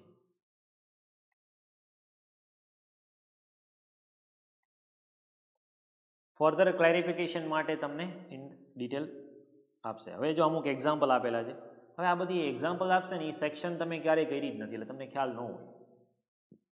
અત્યારે ખાલી એક્ઝામ્પલના રૂપમાં અન્ડરસ્ટેન્ડ કરો જેથી કરીને તમને કોઈ પ્રોબ્લેમ ના થાય, બરાબર. બાકી આ બધી સેક્શન જ્યારે આવશે ત્યારે પાછું આપણે ઇન ડિટેલ લર્ન કરશું, ડુ નોટ વરી. હવે 80 GGB GGC provide deduction from GTI gross total income. હવે આ ગ્રોસ ટોટલ ઇન્કમ ને આ બધું શું છે એ આગળ આવશે, સમજાવીશ તમને. In respect of contribution made by companies and other person respective political party. હવે જો માનો કે કોઈ કંપની છે, એ પોલિટિકલ પાર્ટી છે, મોદી ગવર્મેન્ટ, એને કન્ટ્રીબ્યુશન આપે તો એને જીજીબી અને જીજીસીમાં ડિડક્શન મળે છે. ઓકે, તો હવે આ જનરલ પ્રોવિઝન છે. જીજીબી ને જીજીસીની સેક્શનમાં એવું લખ્યું છે. હવે પ્રોવિઝો ટુ જીજીબી જીજીસી એ શું કીધું? પ્રોવિઝો. પ્રોવિઝો મતલબ શું છે? પ્રોવિઝનનો મતલબ શું થાય? એક્સેપ્શન. મતલબ ઉપર જે કીધું છે ને એના કરતાં કંઈક અલગ જ કહેશે. એક્સેપ્શનનો મતલબ શું થાય? પહેલા કે એપ્લિકેબલ થાય છે, પછી કે ના એપ્લિકેબલ નહીં થાય, આવું કરશો ને આટલી કન્ડિશન ફૂલફિલ કરશો તો જ એપ્લિકેબલ થશે. મતલબ એ પ્રોવિઝન છે ને એ વધારાની કન્ડિશન આપશે, એક્સેપ્શન આપશે. તો GGB GGC provide that no deduction shall be allowed under these sections in respect of sum contributed by cash. હા જો શું કીધું, પેલા શું કીધું, અલાઉ થશે, તમે પોલિટિકલ પાર્ટીને પેમેન્ટ કરો અલાઉ થશે. તો આપણે કીધું ઓકે 5 લાખ પે કરી દીધા. ઓલાને કીધું કઈ રીતે પે કર્યા, તો કે કેશ. તો કે તો અલાઉ નહીં થાય. તો કે એવું ક્યાં કીધું છે, તમે કીધું 80 GGB માં પોલિટિકલ પાર્ટીને રૂપીસ જેટલા આપશો 100% ડિડક્શન મળશે. મેં તો 5 લાખ કેશ આપી દીધા. અરે પણ સાથે સાથે પ્રોવિઝન રીડ કરો, પ્રોવિઝનમાં શું કીધું છે, તો કે શું કીધું છે, પ્રોવિઝનમાં સ્પેસિફિક લખ્યું છે કે કેશ આપશો પોલિટિકલ પાર્ટીને તો અલાઉ નહીં થાય. અરે કેશમાં તો તમે બ્લેક મની કન્વર્ટ કરીને આપ્યું હોય, અમને શું ખબર, એટલે કેશ આપશો તો અલાઉડ નથી. મતલબ પેલા કીધું અલાઉડ છે, હવે પ્રોવિઝનમાં શું કીધું, કેશ નહીં, કેશ સિવાય. મતલબ બેંકથી આપો, ચેકથી આપો, ઓનલાઈન ટ્રાન્સફર કરો, એમાં કોઈ વાંધો નથી. હવે એનું એક્સપ્લેનેશન શું આપે છે, એક્સપ્લેનેશન એટલે એ ફર્ધર ક્લેરિફાઈ કરે છે, further clarification or further explanation. તો 80 GGB provide a person of 80 GGB to political party. હવે જો શું કીધું છે કે પેમેન્ટ કોને આપો, પોલિટિકલ પાર્ટીને, ઇલેક્ટોરલ ટ્રસ્ટને. તો આપણે એમ કહીએ પોલિટિકલ પાર્ટીનો મતલબ શું થાય, બરાબર ને, what do you mean by political party. તો હવે એ પાછું એક્સપ્લેનેશનમાં ફર્ધર ક્લેરિફાઈ કરશે કે political party means registered under section 29A of representation of people act. એટલે પોલિટિકલ પાર્ટીનો પીપલનો એક્ટ જે આપ્યો છે 51, representation of the people act 51, એમાં જે પોલિટિકલ પાર્ટીનો મિનિંગ છે એ જ મિનિંગ અહીંયા તમારે કન્સિડર કરવાનો છે. ફર્ધર એક્સપ્લેનેશન છે. ઇન શોર્ટ તમે સમજો કે ઇન્કમટેક્સ એક્ટમાં ટોટલ 298 સેક્શન્સ છે. એ સેક્શનની અંદરમાં સબસેક્શન હોઈ શકે છે, ક્લોઝ હોઈ શકે છે, સબક્લોઝ હોઈ શકે છે. હવે આ જે સેક્શન, સબસેક્શન, ક્લોઝિસ છે એના અંડરમાં પ્રોવિઝો બી હોઈ શકે છે અને એક્સપ્લેનેશન બી હોઈ શકે છે. અને પ્રોવિઝો છે એ એક્સેપ્શન છે, જ્યારે explanation further detail explanation provide કરે છે.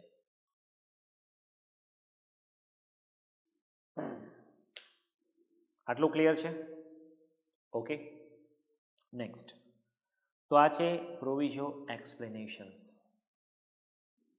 બાય ધ વે એકવાર થિયરીમાં તમને એવું પૂછ્યું હતું 2 માર્ક્સમાં. સી આ લોકો તો તમારે આ સબ્જેક્ટ એટલો વાસ્ટ છે ને, ગમે ત્યાંથી કોર્નરિંગ કરવું હોય ને ધારે એટલું કોર્નરિંગ કરી શકે છે. બોલો, એકવાર પૂછ્યું હતું May 18 ન્યૂ સિલેબસમાં પ્રોવિઝો એક્સપ્લેનેશનનો મિનિંગ સમજાવો, 2 માર્ક્સ. હવે તમે બેઝિક રીડ જ ન કર્યું હોય, તમને ખબર જ ન હોય પ્રોવિઝો શું, એક્સપ્લેનેશન શું, not be able to give the answer. Okay, ત્યાર પછી હજી ઇન્કમટેક્સ એટેચ કરી છે. Finance act will bring amendment in. હા, ઇન્કમટેક્સ એક્ટ તો 61માં બની ગયો, એ બની ગયો. તો આ દર વર્ષે ચેન્જ લઈ આવે છે. તો કે ઇન્કમટેક્સ એક્ટ વધી ગયો, બજેટથી ઇન્કમટેક્સ ઘટશે, વધશે. આ બધું કોણ કરે છે? આ બધું કરે છે finance act. Yes, this is done in Finance Act. Finance Act shall bring amendment to this particular act. The law provide for determination of total income, tax liability and procedure for assessment, appeal, penalty, prosecution, etc. હવે જો એક્ટમાં તમને શું આપ્યું હશે, તો એક એક્ટમાં બધી sections છે. ટેક્સ લાયબિલિટી કઈ રીતે આવશે, એસેસમેન્ટની પ્રોસિજર શું થશે, અપીલ, પેનલ્ટી, પ્રોસિક્યુશન. હવે એક્ટને છે ને તમે બેમાં ડિવાઈડ કરી નાખો. ટોટલ 298 સેક્શન્સ છે. હવે 298માંથી ફર્સ્ટ જે 140 સુધીની સેક્શન્સ છે,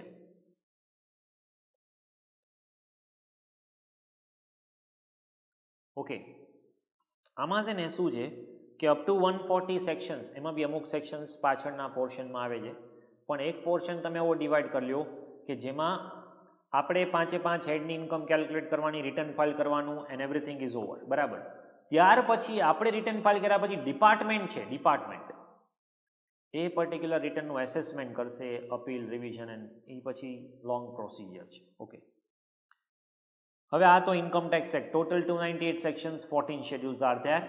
Section, subsection, clause, subclause will come, and in each and every section, subsection, clause, it will be proviso explanation. Proviso is an exception, explanation is further clarification. Clear છે આટલું કે કોઈ doubt છે આમાં?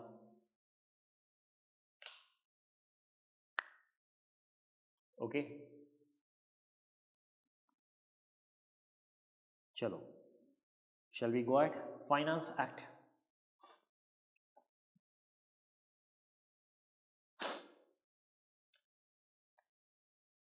Finance Act. Finance Minister present finance bill in both the houses of parliament. હવે જો કોઈ બી particular act હોય ને એનું પહેલા બિલ બને, ત્યાર પછી રાજ્યસભા લોકસભા બધામાં એની પરમિશન મળે, એસેન્ટ મળે, ત્યાર પછી finally president of India any ascent મળે અને પછી ફાઇનલી એ એક્ટ બને. એવી રીતે દર વર્ષે જે બજેટ આવે છે એ બજેટ કોણ લઈ આવે છે? Finance minister. ઓકે, તો finance minister will prepare a finance bill. હવે એ ફાઇનાન્સ બિલ લઈ આવશે. ફાઇનાન્સ બિલમાં ઘણી બધી આઇટમ્સ લખેલી હશે.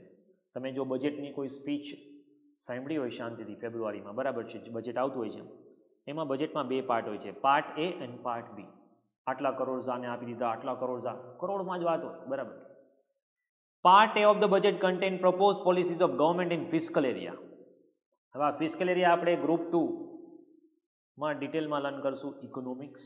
બાકી તમે ઇકોનોમિક્સમાં લર્ન કર્યું જ હશે ક્યારેક, ફાઉન્ડેશનમાં, ઇન્ટરમાં, ગમે ત્યાં. Part B, budget contain detail tax proposals. Okay, part B એમાં income tax, GST, direct tax, indirect tax, જેટલા બી ટેક્સ રિલેટેડ બધા અમેન્ડમેન્ટ્સ છે એ આ પાર્ટ બીમાં આવે છે. Once finance bill is approved by parliament and get assent of the president, it become finance act. અને income ટેક્સના જે રેટ આપેલા છે ને દર વર્ષે રેટમાં જે ચેન્જ આવે છે એ બી ક્યાં આવે છે? ફાઇનાન્સ એક્ટમાંથી. Finance act bring amendment to both direct tax અને ઇનડાયરેક્ટ ટેક્સ લો. હવે ફાઇનાન્સ એક્ટ કઈ રીતે ઇન્કમ ટેક્સ સાથે કનેક્ટેડ છે એનું એક આપણે એક્ઝામ્પલ જોઈએ. ઓકે,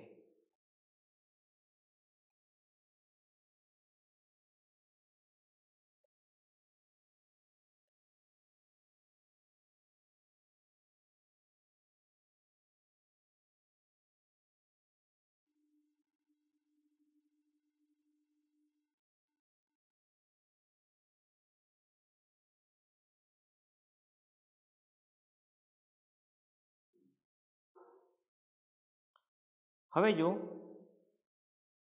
અત્યારે આપણને જે ફાઇનાન્સ એક્ટ એપ્લિકેબલ છે દેટ ઇઝ ફાઇનાન્સ એક્ટ 2020.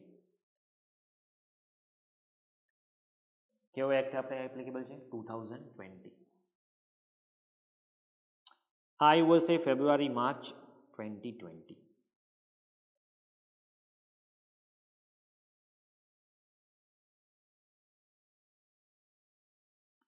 હવે દર વર્ષે ફેબ્રુઆરી માર્ચ 2020માં બજેટ આવે.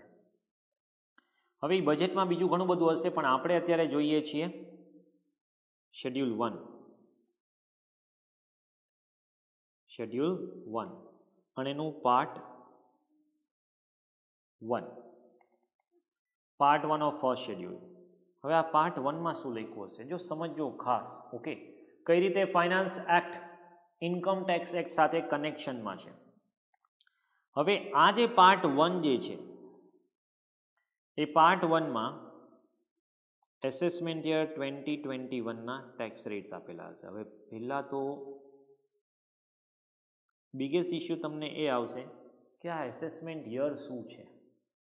ઓકે, આ એસેસમેન્ટ યર શું છે, પ્રીવિયસ યર શું છે? તો અહીંયા એક ડેફિનેશન્સ છે ક્વેશ્ચન નંબર 3 પર, ત્યાં આવી જાઉં. હું તમને પહેલાં થોડોક સ્મોલ કન્સેપ્ટ આપી દઉં એસેસમેન્ટ યર પ્રીવિયસ યરનો, જેથી કરીને આપણને સમજવું થોડુંક ઇઝી પડશે, બરાબર.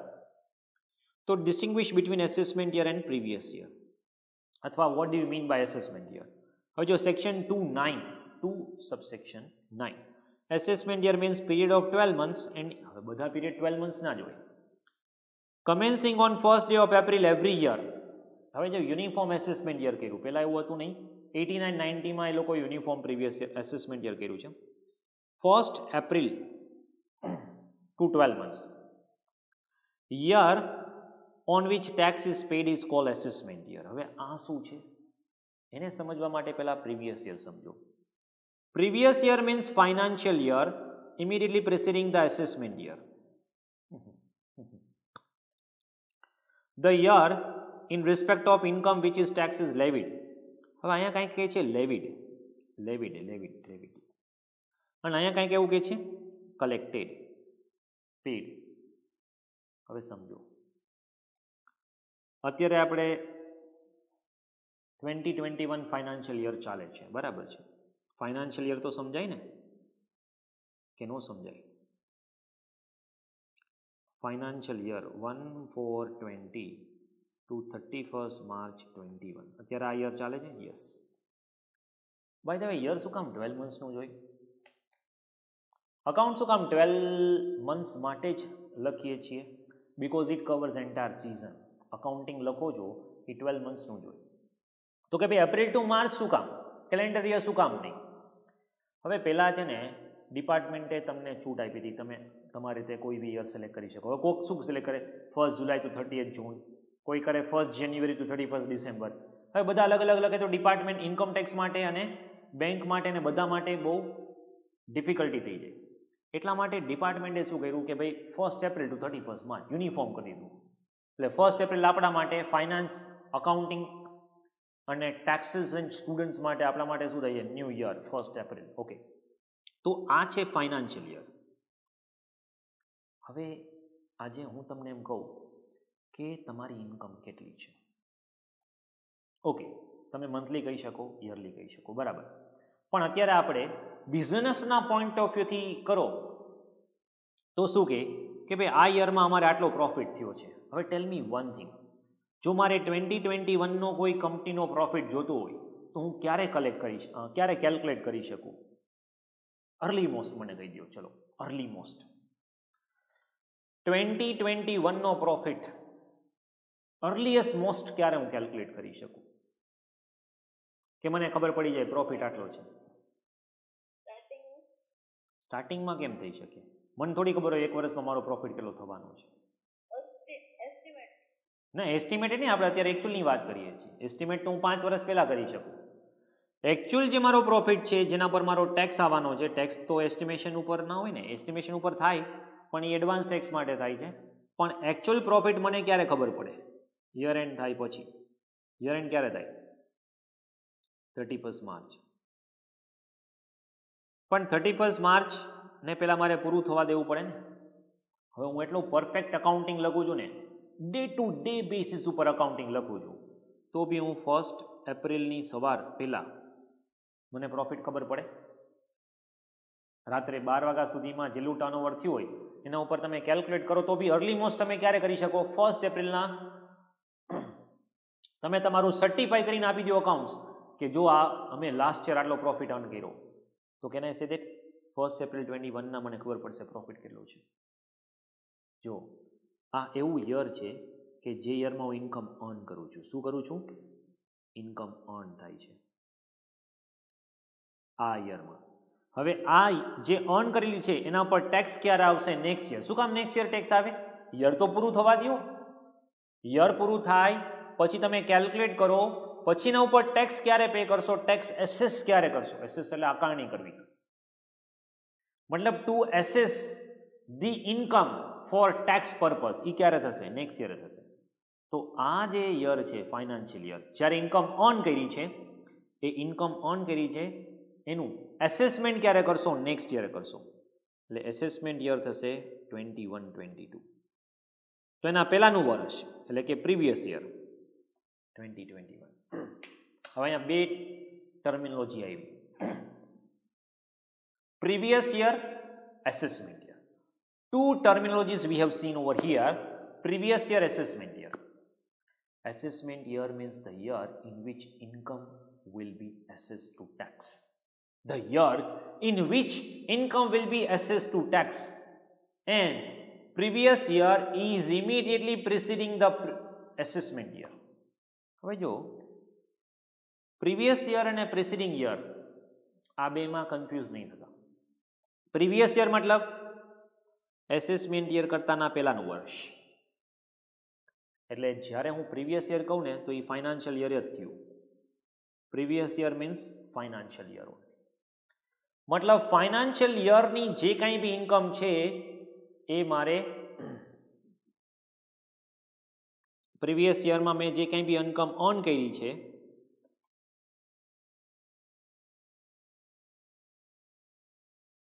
that will be taxed in assessment year.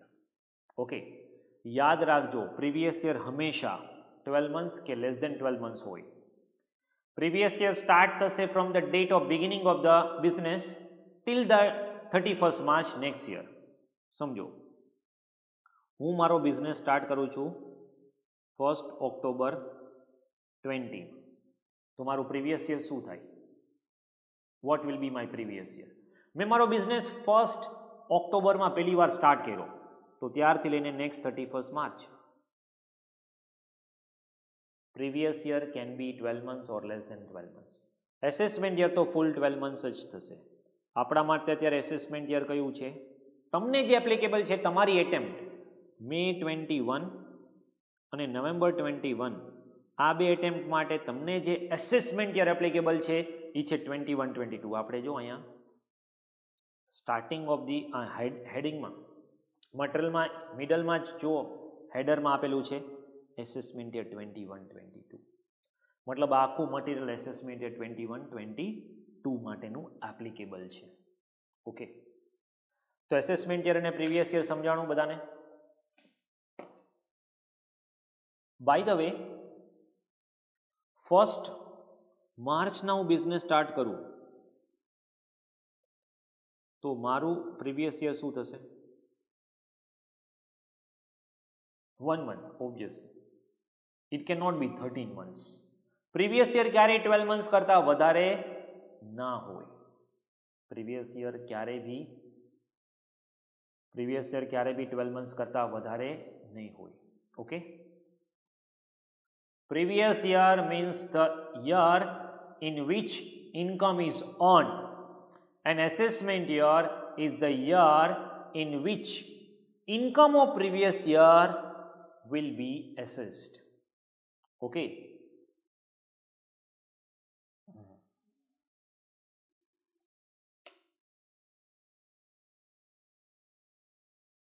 જો અત્યારનું તો પ્રીવિયસ યર 2021 જ કહેવાય ને સર? પ્રીવિયસ યર 2021 કહેવાય, એસેસમેન્ટ યર 21-22 કહેવાય. તમને બેમાંથી ગમે એ પૂછી શકે. તમને એમ કે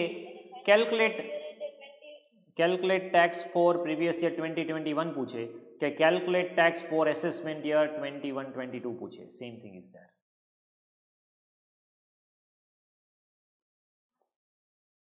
ઓકે,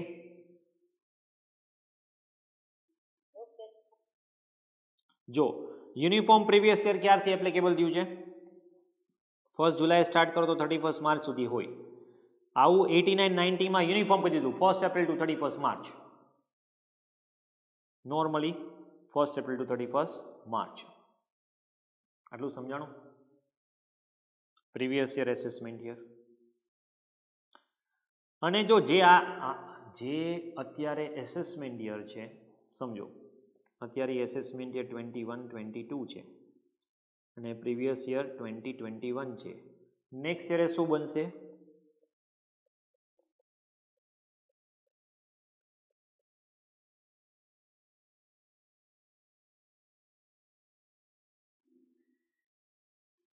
प्रीवियस ईयर भी कभी असेसमेंट ईयर था, वो થાય ને?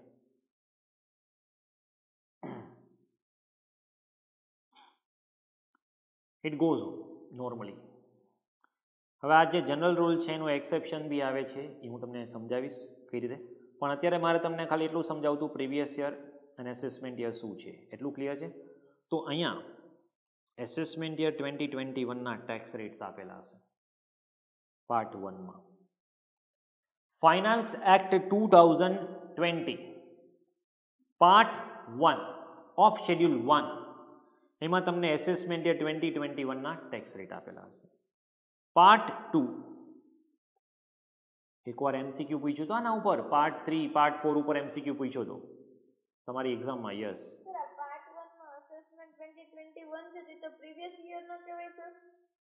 એટલે લાસ્ટ યરનો લાસ્ટ એસેસમેન્ટ યરનો ડેટા આપ્યો છે. Okay, last assessment year, last. Current assessment year બી આવશે અને હું તમને સમજાવીશ શું કામ એવું થાય છે. ઓકે. હવે પાર્ટ 2 જે છે, that specify the rate at which tax is deductible at the rate at the source from the current financial year. હવે આ tax is deductible એને આપણે શોર્ટમાં કહીએ છીએ TDS. TDS એવું વર્ડ તમે ક્યાંક સાંભળ્યું હશે, tax deducted at source. હવે શું છે સમજાવીશ તમને. તો અહીંયા આવશે ફાઇનાન્શિયલ યર 2021 ના TDS રેટ્સ. હવે આ TDS શું છે?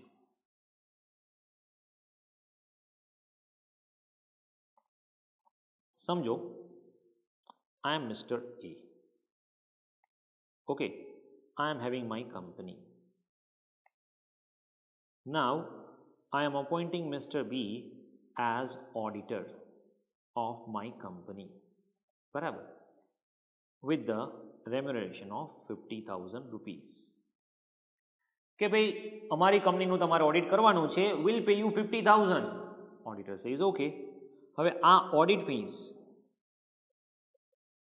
તમે બી ને પે કરવાના છો. બરાબર. હવે બી જે છે એની ઇન્કમ થઈ 50,000. એ માટે શું થાય? એક્સપેન્સ થશે. અને બી માટે શું થશે? ઇન્કમ. આટલું સમજાણું કે આ ન સમજાણું? બહુ સિમ્પલ એક્ઝામ્પલ આપું છું તમને. ઓકે. હવે આના પર ટેક્સ કોની પર આવે? આ ઇન્કમ કોના ઉપર ટેક્સેબલ થશે? મિસ્ટર બી ઓડિટર પર, કારણ કે એને 50,000ની ઓડિટ ફીસ અર્ન કરી છે. હવે આવી તો ઘણી બધી હોય, 50,000 પ્લસ 50,000 એમ કરતાં કરતાં એની ઘણી બધી ઇન્કમ હોય જેના પર મિસ્ટર બીએ ટેક્સ પે કરવો પડશે. ઓકે. હવે સમજો આ ઓડિટ ફીસ પે થાય છે 1 મે 2020. ક્યારે પે કરે છે? 1 મે 2020.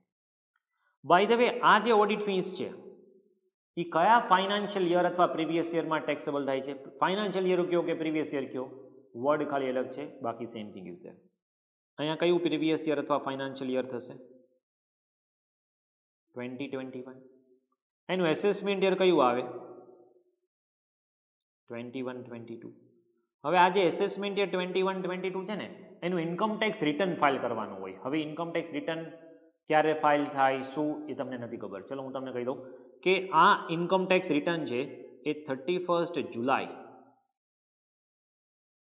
21 અથવા 30 સપ્ટેમ્બર. ઓડિટ પાર્ટી હોય તો 31 ઓક્ટોબર આવી ગયું છે, હવે સપ્ટેમ્બર બી નહીં, ઓક્ટોબર. બરાબર. તો ત્યારે તમારે રિટર્ન ફાઇલ કરવાનું હોય. હવે લોજિકલી સમજો, આ રિટર્ન ફાઇલિંગની ડેટ અને આ બધું જે છે એ તમને ગ્રેજ્યુઅલી ધીરે ધીરે સમજાશે. અત્યારે હું ખાલી ટીડી, અત્યારે તમે ફોકસ રાખો કે ટીડીએસ શું છે એ સમજો. ખાલી ટીડીએસનો કન્સેપ્ટ સમજવાનો છે આપણે. બરાબર છે? આજે 1 મે 2020 છે, 1 મે 2020. ઓકે.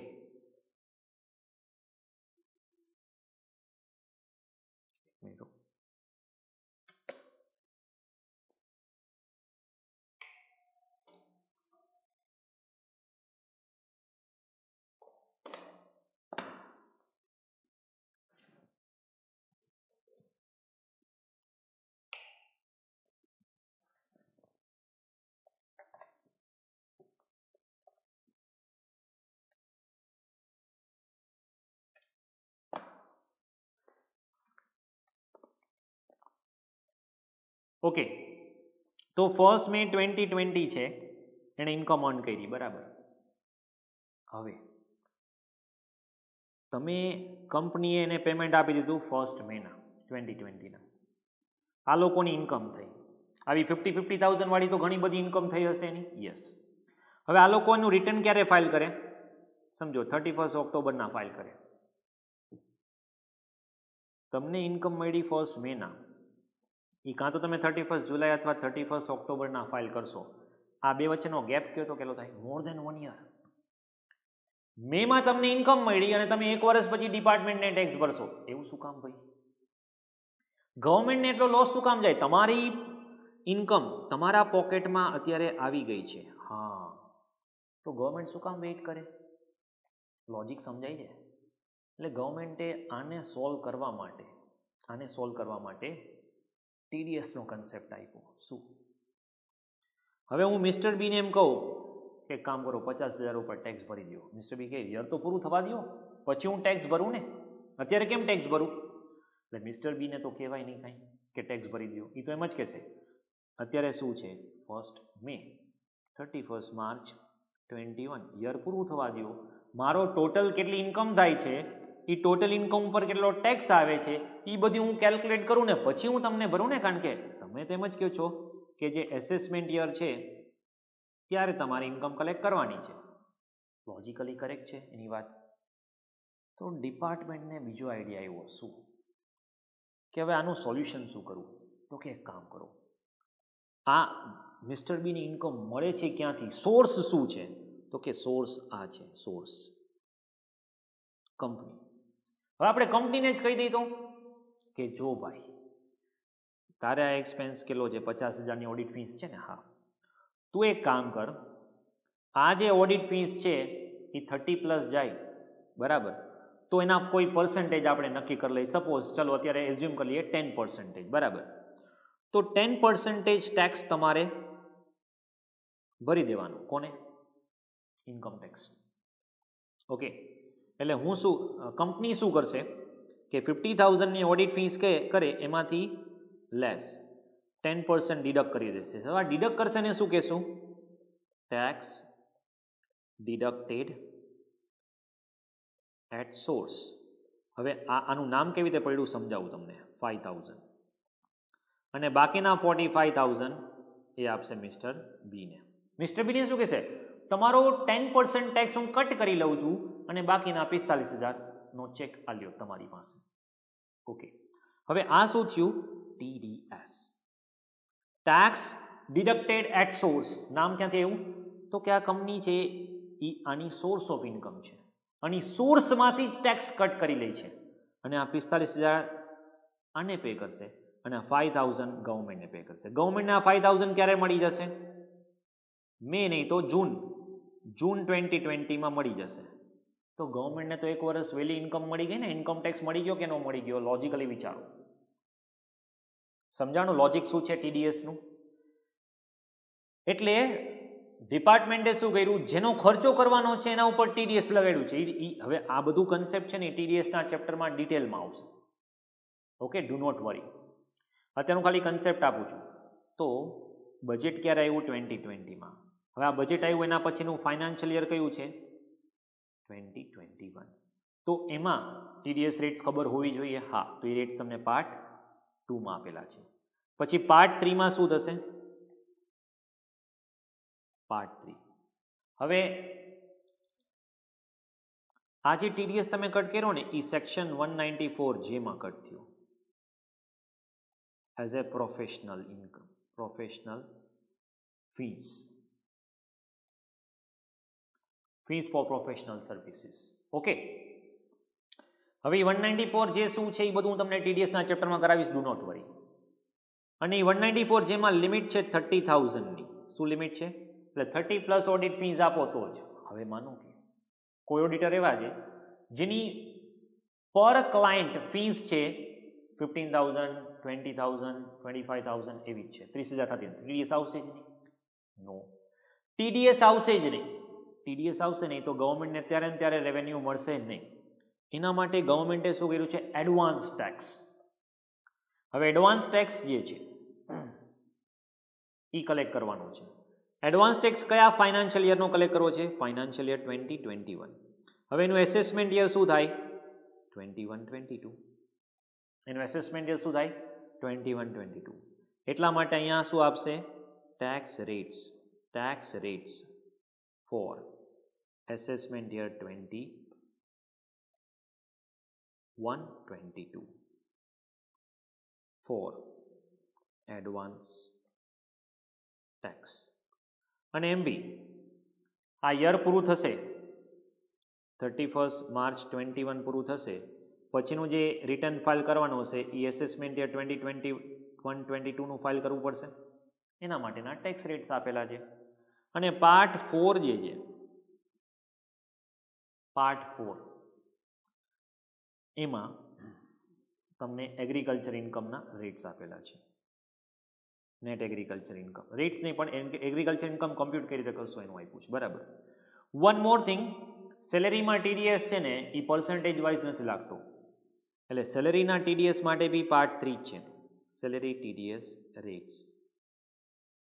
કારણ કે સેલેરીમાં છે ને પહેલા શું સમજાવ્યું તમે સેલેરી સિવાયનું આજે ઉપરનું હતું હા તો તમે કીધું કે કોઈની ફી મીન્સ કે 30,000 થી થતી જ નથી તો એ એડવાન્સ ટેક્સ કઈ રીતે લઈ શકે? એડવાન્સ ટેક્સ કઈ રીતે લઈ શકીએ સમજાવું તમને. હવે માનો કે એપ્રિલ, મે, જૂન 2020, હવે આ 3 મંથ્સમાં મેં માનો કે 250ની ઇન્કમ અર્ન કરી. ઓકે, તો આના બેસિસ ઉપર 15 જૂનના મારે શું કરવાનું? ઓલું કીધું ને કે હમણાં તે મને કીધું ને કે પ્રોજેક્શન બેઝ ઉપર ઇન્કમ કેલ્ક્યુલેટ થઈ શકે. હા, હવે કેલ્ક્યુલેટ કરો પ્રોજેક્શન બેઝ ઉપર. એટલે આ 250 લાખ એક ક્વાર્ટરના હોય તો 4 ક્વાર્ટરના 10 લાખ ઇન્કમ થાય તો કે હા. તો 10 લાખ ઉપર ટેક્સ કેટલો આવે એ પ્રમાણે આપણે ટેક્સ કેલ્ક્યુલેટ કરવાનો પ્રોજેક્ટેડ, અને એના બેઝ ઉપરથી ક્વાર્ટર 1નો ટેક્સ તમારે પે કરવાનો, એના અમુક પર્સન્ટેજ લખેલા છે એ પ્રમાણે, અને એ તમારે એડવાન્સ ટેક્સના ચેપ્ટરમાં આવશે ડિટેલમાં. સર ક્વાર્ટર 1 ની તો ઇન્કમ આપી જ દીધી છે ને તો એને શું કામ એઝ્યુમ કરીને આપવાનું એમ? આપણે ક્વાર્ટરલી તો ટેક્સ કલેક્ટ ના કરી શકીએ ને, કારણ કે આજે ઇન્કમ ટેક્સના રેટ હશે એ એન્યુઅલ રેટ હશે, કે એન્યુઅલ ઇન્કમ 250 સુધી હશે તો કોઈ ટેક્સ નહીં, 250 to 5 lakh, 5 lakh to 10 lakh, like that. એ જે ટેક્સ રેટ્સ છે એ એન્યુઅલ ઇન્કમના આપેલા છે, અને આપણી પાસે આ ક્વાર્ટરલી ઇન્કમ છે. એટલે પહેલાં મારે શું કરવું પડે?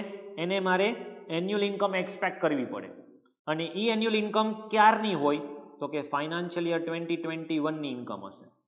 તો એના ઉપર કયો રેટ એપ્લિકેબલ થાય? Assessment year 21-22. તો એ રેટ મારી પાસે 15 જૂનના અવેલેબલ હોવો જોઈએ ને? હા, 15 જૂનના એ રેટ મારી પાસે અવેલેબલ હોવો જોઈએ. એના પહેલાંનું બજેટ કયું હોય? 2020. એટલે 2020માં છે ને જો એ એસેસમેન્ટ યર 2021ના ટેક્સ રેટ આપી દેશે અને 21-22ના ટેક્સ રેટ આપી દેશે four the purpose of calculation of advance tax. હવે શું થશે સમજો, હું તમને કહું. હવે આવ્યું 2021, એ આવશે બજેટ. હવે આ 2021ના બજેટમાં શું થશે? પાર્ટ 1માં શું થશે 2021ના બજેટમાં? કેન યુ ટેલ મી? હવે જે 21માં બજેટ આવશે એમાં શું થશે જે આપણા માટે એપ્લિકેબલ નથી, પણ એમાં પાર્ટ 1માં એસેસમેન્ટ યર 21-22ના ટેક્સ રેટ્સ હશે.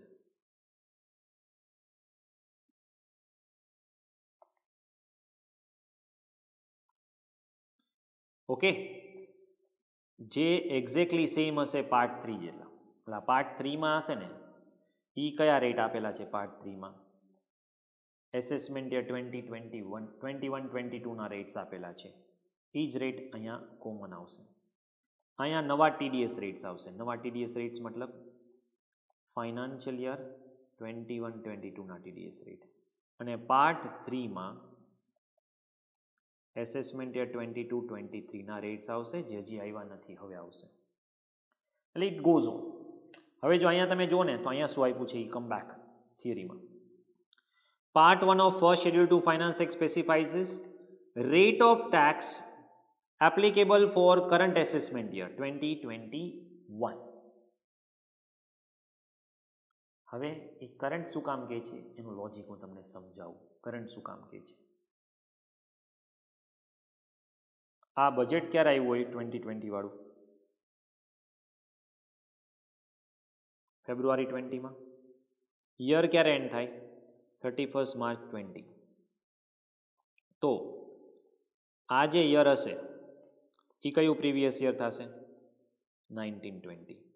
આનું એસેસમેન્ટ યર કયું થશે? 2021. એટલે આનું ઇન્કમ ટેક્સ હવે અત્યારે ફાઇલ કરશું આપણે આ બજેટ પછી. સમજાણું? આ જે 2021 છે ને એનું રિટર્ન હવે ફાઇલ થાય. પ્રેક્ટિકલી અત્યારે ફાઇલ થઈ ગયા હશે, લાસ્ટ ડેટ આવી ગઈ છે. ત્યાર પછી ફાઇનાન્શિયલ યર 2021ના ટીડીએસ રેટ્સ આપેલા હશે. અને પછી નેક્સ્ટ એસેસમેન્ટ યરના ટેક્સ રેટ્સ અને પાર્ટ 4 માં તો એગ્રીકલ્ચર ઇન્કમ.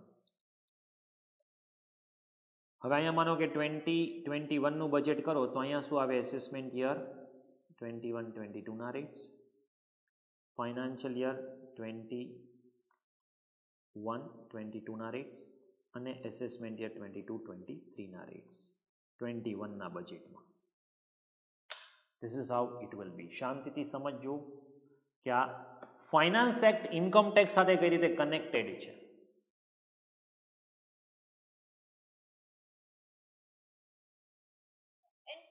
જે આપણે પેલું એડવાન્સ વાળું કર્યું એમાં અત્યારના રેટ પરથી એને 10 lakhs ની ફાઇલ કરવાની થાય ને પછી if A year and 10 lakhs rupees ની ઇન્કમ ના થાય અને 9 lakhs ની થઈ હોય તો શું? એટલે એવું નહીં, એ એકચ્યુઅલ થાય પછી તો એકચ્યુઅલ ટેક્સ ભરવાનો હોય. અત્યારે રિટર્ન ફાઇલ નથી કરવાનો, અત્યારે ખાલી ટેક્સ પે કરવાનું છે ઇન્સ્ટોલમેન્ટ. પછી તો તમને પાછું મળી જશે રિફંડ, ડોન્ટ વરી. વધારે ટેક્સ પે થઈ જશે તો રિફંડ આવી જશે, ઓછું ટેક્સ પે થયું હશે તો કરવાનું. એ રિટર્ન ફાઇલિંગ વખતે એટલા માટે તો એને એસેસમેન્ટ યર કહે છે કે જે વર્ષે તમે આખું એસેસમેન્ટ કરશો. પણ આ શું છે, ટીડીએસમાં બી એવું થશે. તમારો 5000 ટીડીએસ કટ થયો ડઝન્ટ મીન કે 5000 તમારો ટેક્સ ગયો, એ ગયો નહીં, બરાબર છે. That is not gone anywhere. એ 5000 ટેક્સની તમને ક્રેડિટ મળશે જ્યારે તમારું રિટર્ન ફાઇલિંગનો ડેટ આવે અને તમારો ટેક્સ કેલ્ક્યુલેટ કરો એટ ધેટ ટાઈમ આ 5000 ની ક્રેડિટ તમને મળશે. યસ, ટીડીએસ બાદ મળશે, મતલબ ટેક્સ વખતે તમને એની ક્રેડિટ મળે.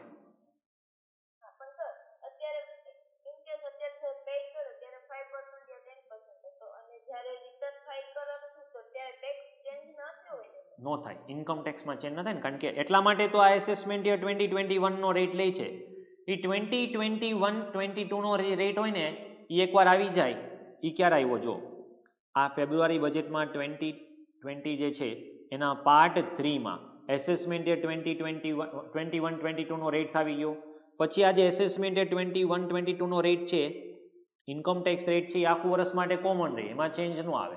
આ જીએસટી નથી, પેલા 5% હતું ને વળી 12% થઈ ગયું, 18% થઈ ગયું, 18માંથી 12% થઈ ગયું. It's not like that. This is not GST, this is not indirect tax, this is income tax. એટલે ઇન્કમ ટેક્સમાં શું થાય, એ એસેસમેન્ટ યરનો ટેક્સ રેટ કોમન રહેશે આખું વર્ષ.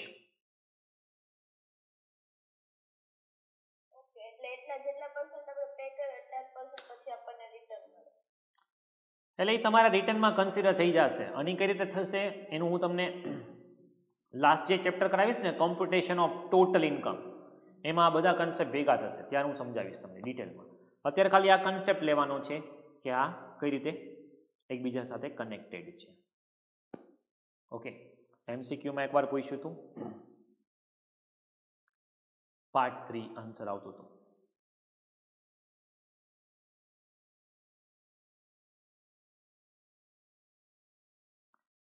Then after income tax rules 1962. હવે આ રૂલ્સ શું છે સમજો. રૂલ્સ 62 એટલા માટે છે કારણ કે એક્ટ ભલે 61 માં આવ્યો, એ એક્ટ એપ્લિકેબલ 62 માં શું કામ થાય છે? Just because of previous year assessment year.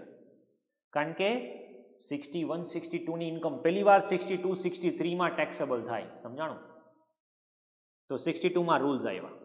હવે આ રૂલ્સ એના માટે છે, જો એક્ટ હોય ને એમાં બધી સેક્શન પ્રોવિઝન્સ એ બધું મેન્શન કર્યું છે. રૂલ છે એ એડમિનિસ્ટ્રેશન માટે છે, એડમિનિસ્ટ્રેશન. હવે એડમિનિસ્ટ્રેશન કોને સોંપ્યું છે? હવે જો એક્ટ તો બની ગયો, પણ એક્ટ બન્યા પછી એનું કોઈ ડિપાર્ટમેન્ટ તો હોય ને. હા, તો આના માટે ડાયરેક્ટ ટેક્સની બોડી જે સેન્ટ્રલ બોડી છે, central board of direct taxes, અને આપણે ઇન શોર્ટ કહીએ છીએ સીબીડીટી.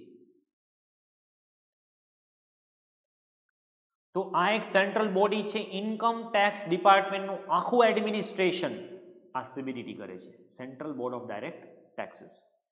હવે આ જો પહેલા બી કીધું છે કોન્સ્ટિટ્યુશનમાં, એમ તમે એમ કહો કે ભાઈ મને પાવર મળી જાય, એમ કોઈની પાસે પાવર આવતો નથી. એક્ટ તમને સ્પેસિફાઈ કરીને એક્ટ તમને પાવર અલોકેટ કરે તો જ તમને પાવર આવે છે, બરાબર? તો under section 295 of income tax act, CBDT is empowered to frame rules. તો રૂલ્સ બનાવશે કોણ? રૂલ ઇન્કમ ટેક્સ એક્ટ કે છે એ બનાવશે. કોણ? તો એક ઇન્કમ ટેક્સે પાવર એલોકેટ કર્યો. કોને એલોકેટ કર્યો છે? CBDT.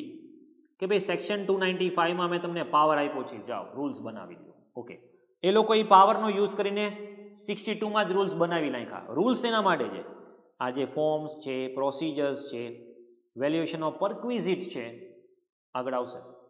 અને જ્યાં જ્યાં રૂલ આવશે હું તમને રેફરન્સ કહીશ કે આ રૂલ છે અને આ સેક્શન છે. તો એ CBDT એ ફ્રેમ કર્યું છે. રૂલમાં સબ રૂલ બી હોઈ શકે, રૂલમાં પ્રોવિઝન એક્સપ્લેનેશન બી હોઈ શકે. હા, બરાબર, એક્ટની જેમ જ. પણ રૂલ્સ હોય ને, રૂલ્સ એ એક્ટને ઓવરરાઇડ ન કરી શકે. Obviously cannot override your father, right? કારણ કે રૂલ્સનો જન્મ એક્ટમાંથી જ થયો છે. એક્ટે કીધું છે એટલે રૂલ્સ બન્યા છે. ત્યાર પછી આવશે સર્ક્યુલર નોટિફિકેશન. હવે સેક્શન 119 ઓફ ઇન્કમ ટેક્સ એક્ટમાં CBDTને પાછા પાવર આપ્યા. શું? કે તમારે સર્ક્યુલર અથવા નોટિફિકેશન ઇસ્યુ કરી શકો. હવે આ સર્ક્યુલર નોટિફિકેશન, આ બધા ભારી ભારી વર્ડ્સ છે શું? ઓકે, સર્ક્યુલર શું છે પહેલા એ સમજો, પછી હું તમને નોટિફિકેશન સમજાવું. Circulars are issued by CBDT from time to time to deal with certain specific problems and to clarify doubts regarding scope and meaning of certain provision of the act. Circular હોય ને એ CBDT શું કામ આપે? હવે માનો કે કોઈ act છે કે કોઈ પ્રોવિઝન છે, એનો સ્કોપ સમજાતો નથી, પ્રોબ્લેમ છે, તો ડિપાર્ટમેન્ટ શું કરશે ને ક્લેરિફાઈ કરીને સમજાવશે. આ સેક્શનનો અમારો ઇન્ટેન્શન આવો છે. સર્ક્યુલર ઇસ્યુડ ફોર ગાઈડન્સ, એ કોના માટે ગાઈડ કરે છે? ઓફિસર્સના ગાઈડ કરવા માટે. ઇન્કમ ટેક્સ ઓફિસરને ન સમજાય તો આ લોકો સર્ક્યુલર આપી શકે કે જો અમારો મિનિંગ આ છે, આ સેક્શનનો ઇન્ટેન્શન આ છે. The department is bound by circular while such circular are not binding on SSE. હવે જો CBDT છે ને, CBDT એમાં ઇન્કમ ટેક્સ ઓફિસરની આખી હાયરાર્કી હોય. Associate commissioner, joint commissioner, chief commissioner, commissioner of income tax, chief commissioner of income tax, like that CBDT. હવે CBDT જે બી circular issue કરે છે ને, એ એના સબોર્ડિનેટ માટે ઇસ્યુ કરે છે, ક્લેરિફિકેશન માટે. એટલે એ SSE ને કે કોર્ટને બંધન કરતા નથી. It is not binding on SSE nor it is binding on court. Department CBDT ને શું કહેવાનું? CBDT સુપ્રીમ કોર્ટને એમ ન કહી શકે કે ભાઈ જો આ સેક્શનનો મિનિંગ આમ કરો. સુપ્રીમ કોર્ટ કે તમે બેસો, તમારી લિમિટ છે ને એ કેટલી છે અમને ખબર છે, બરાબર છે.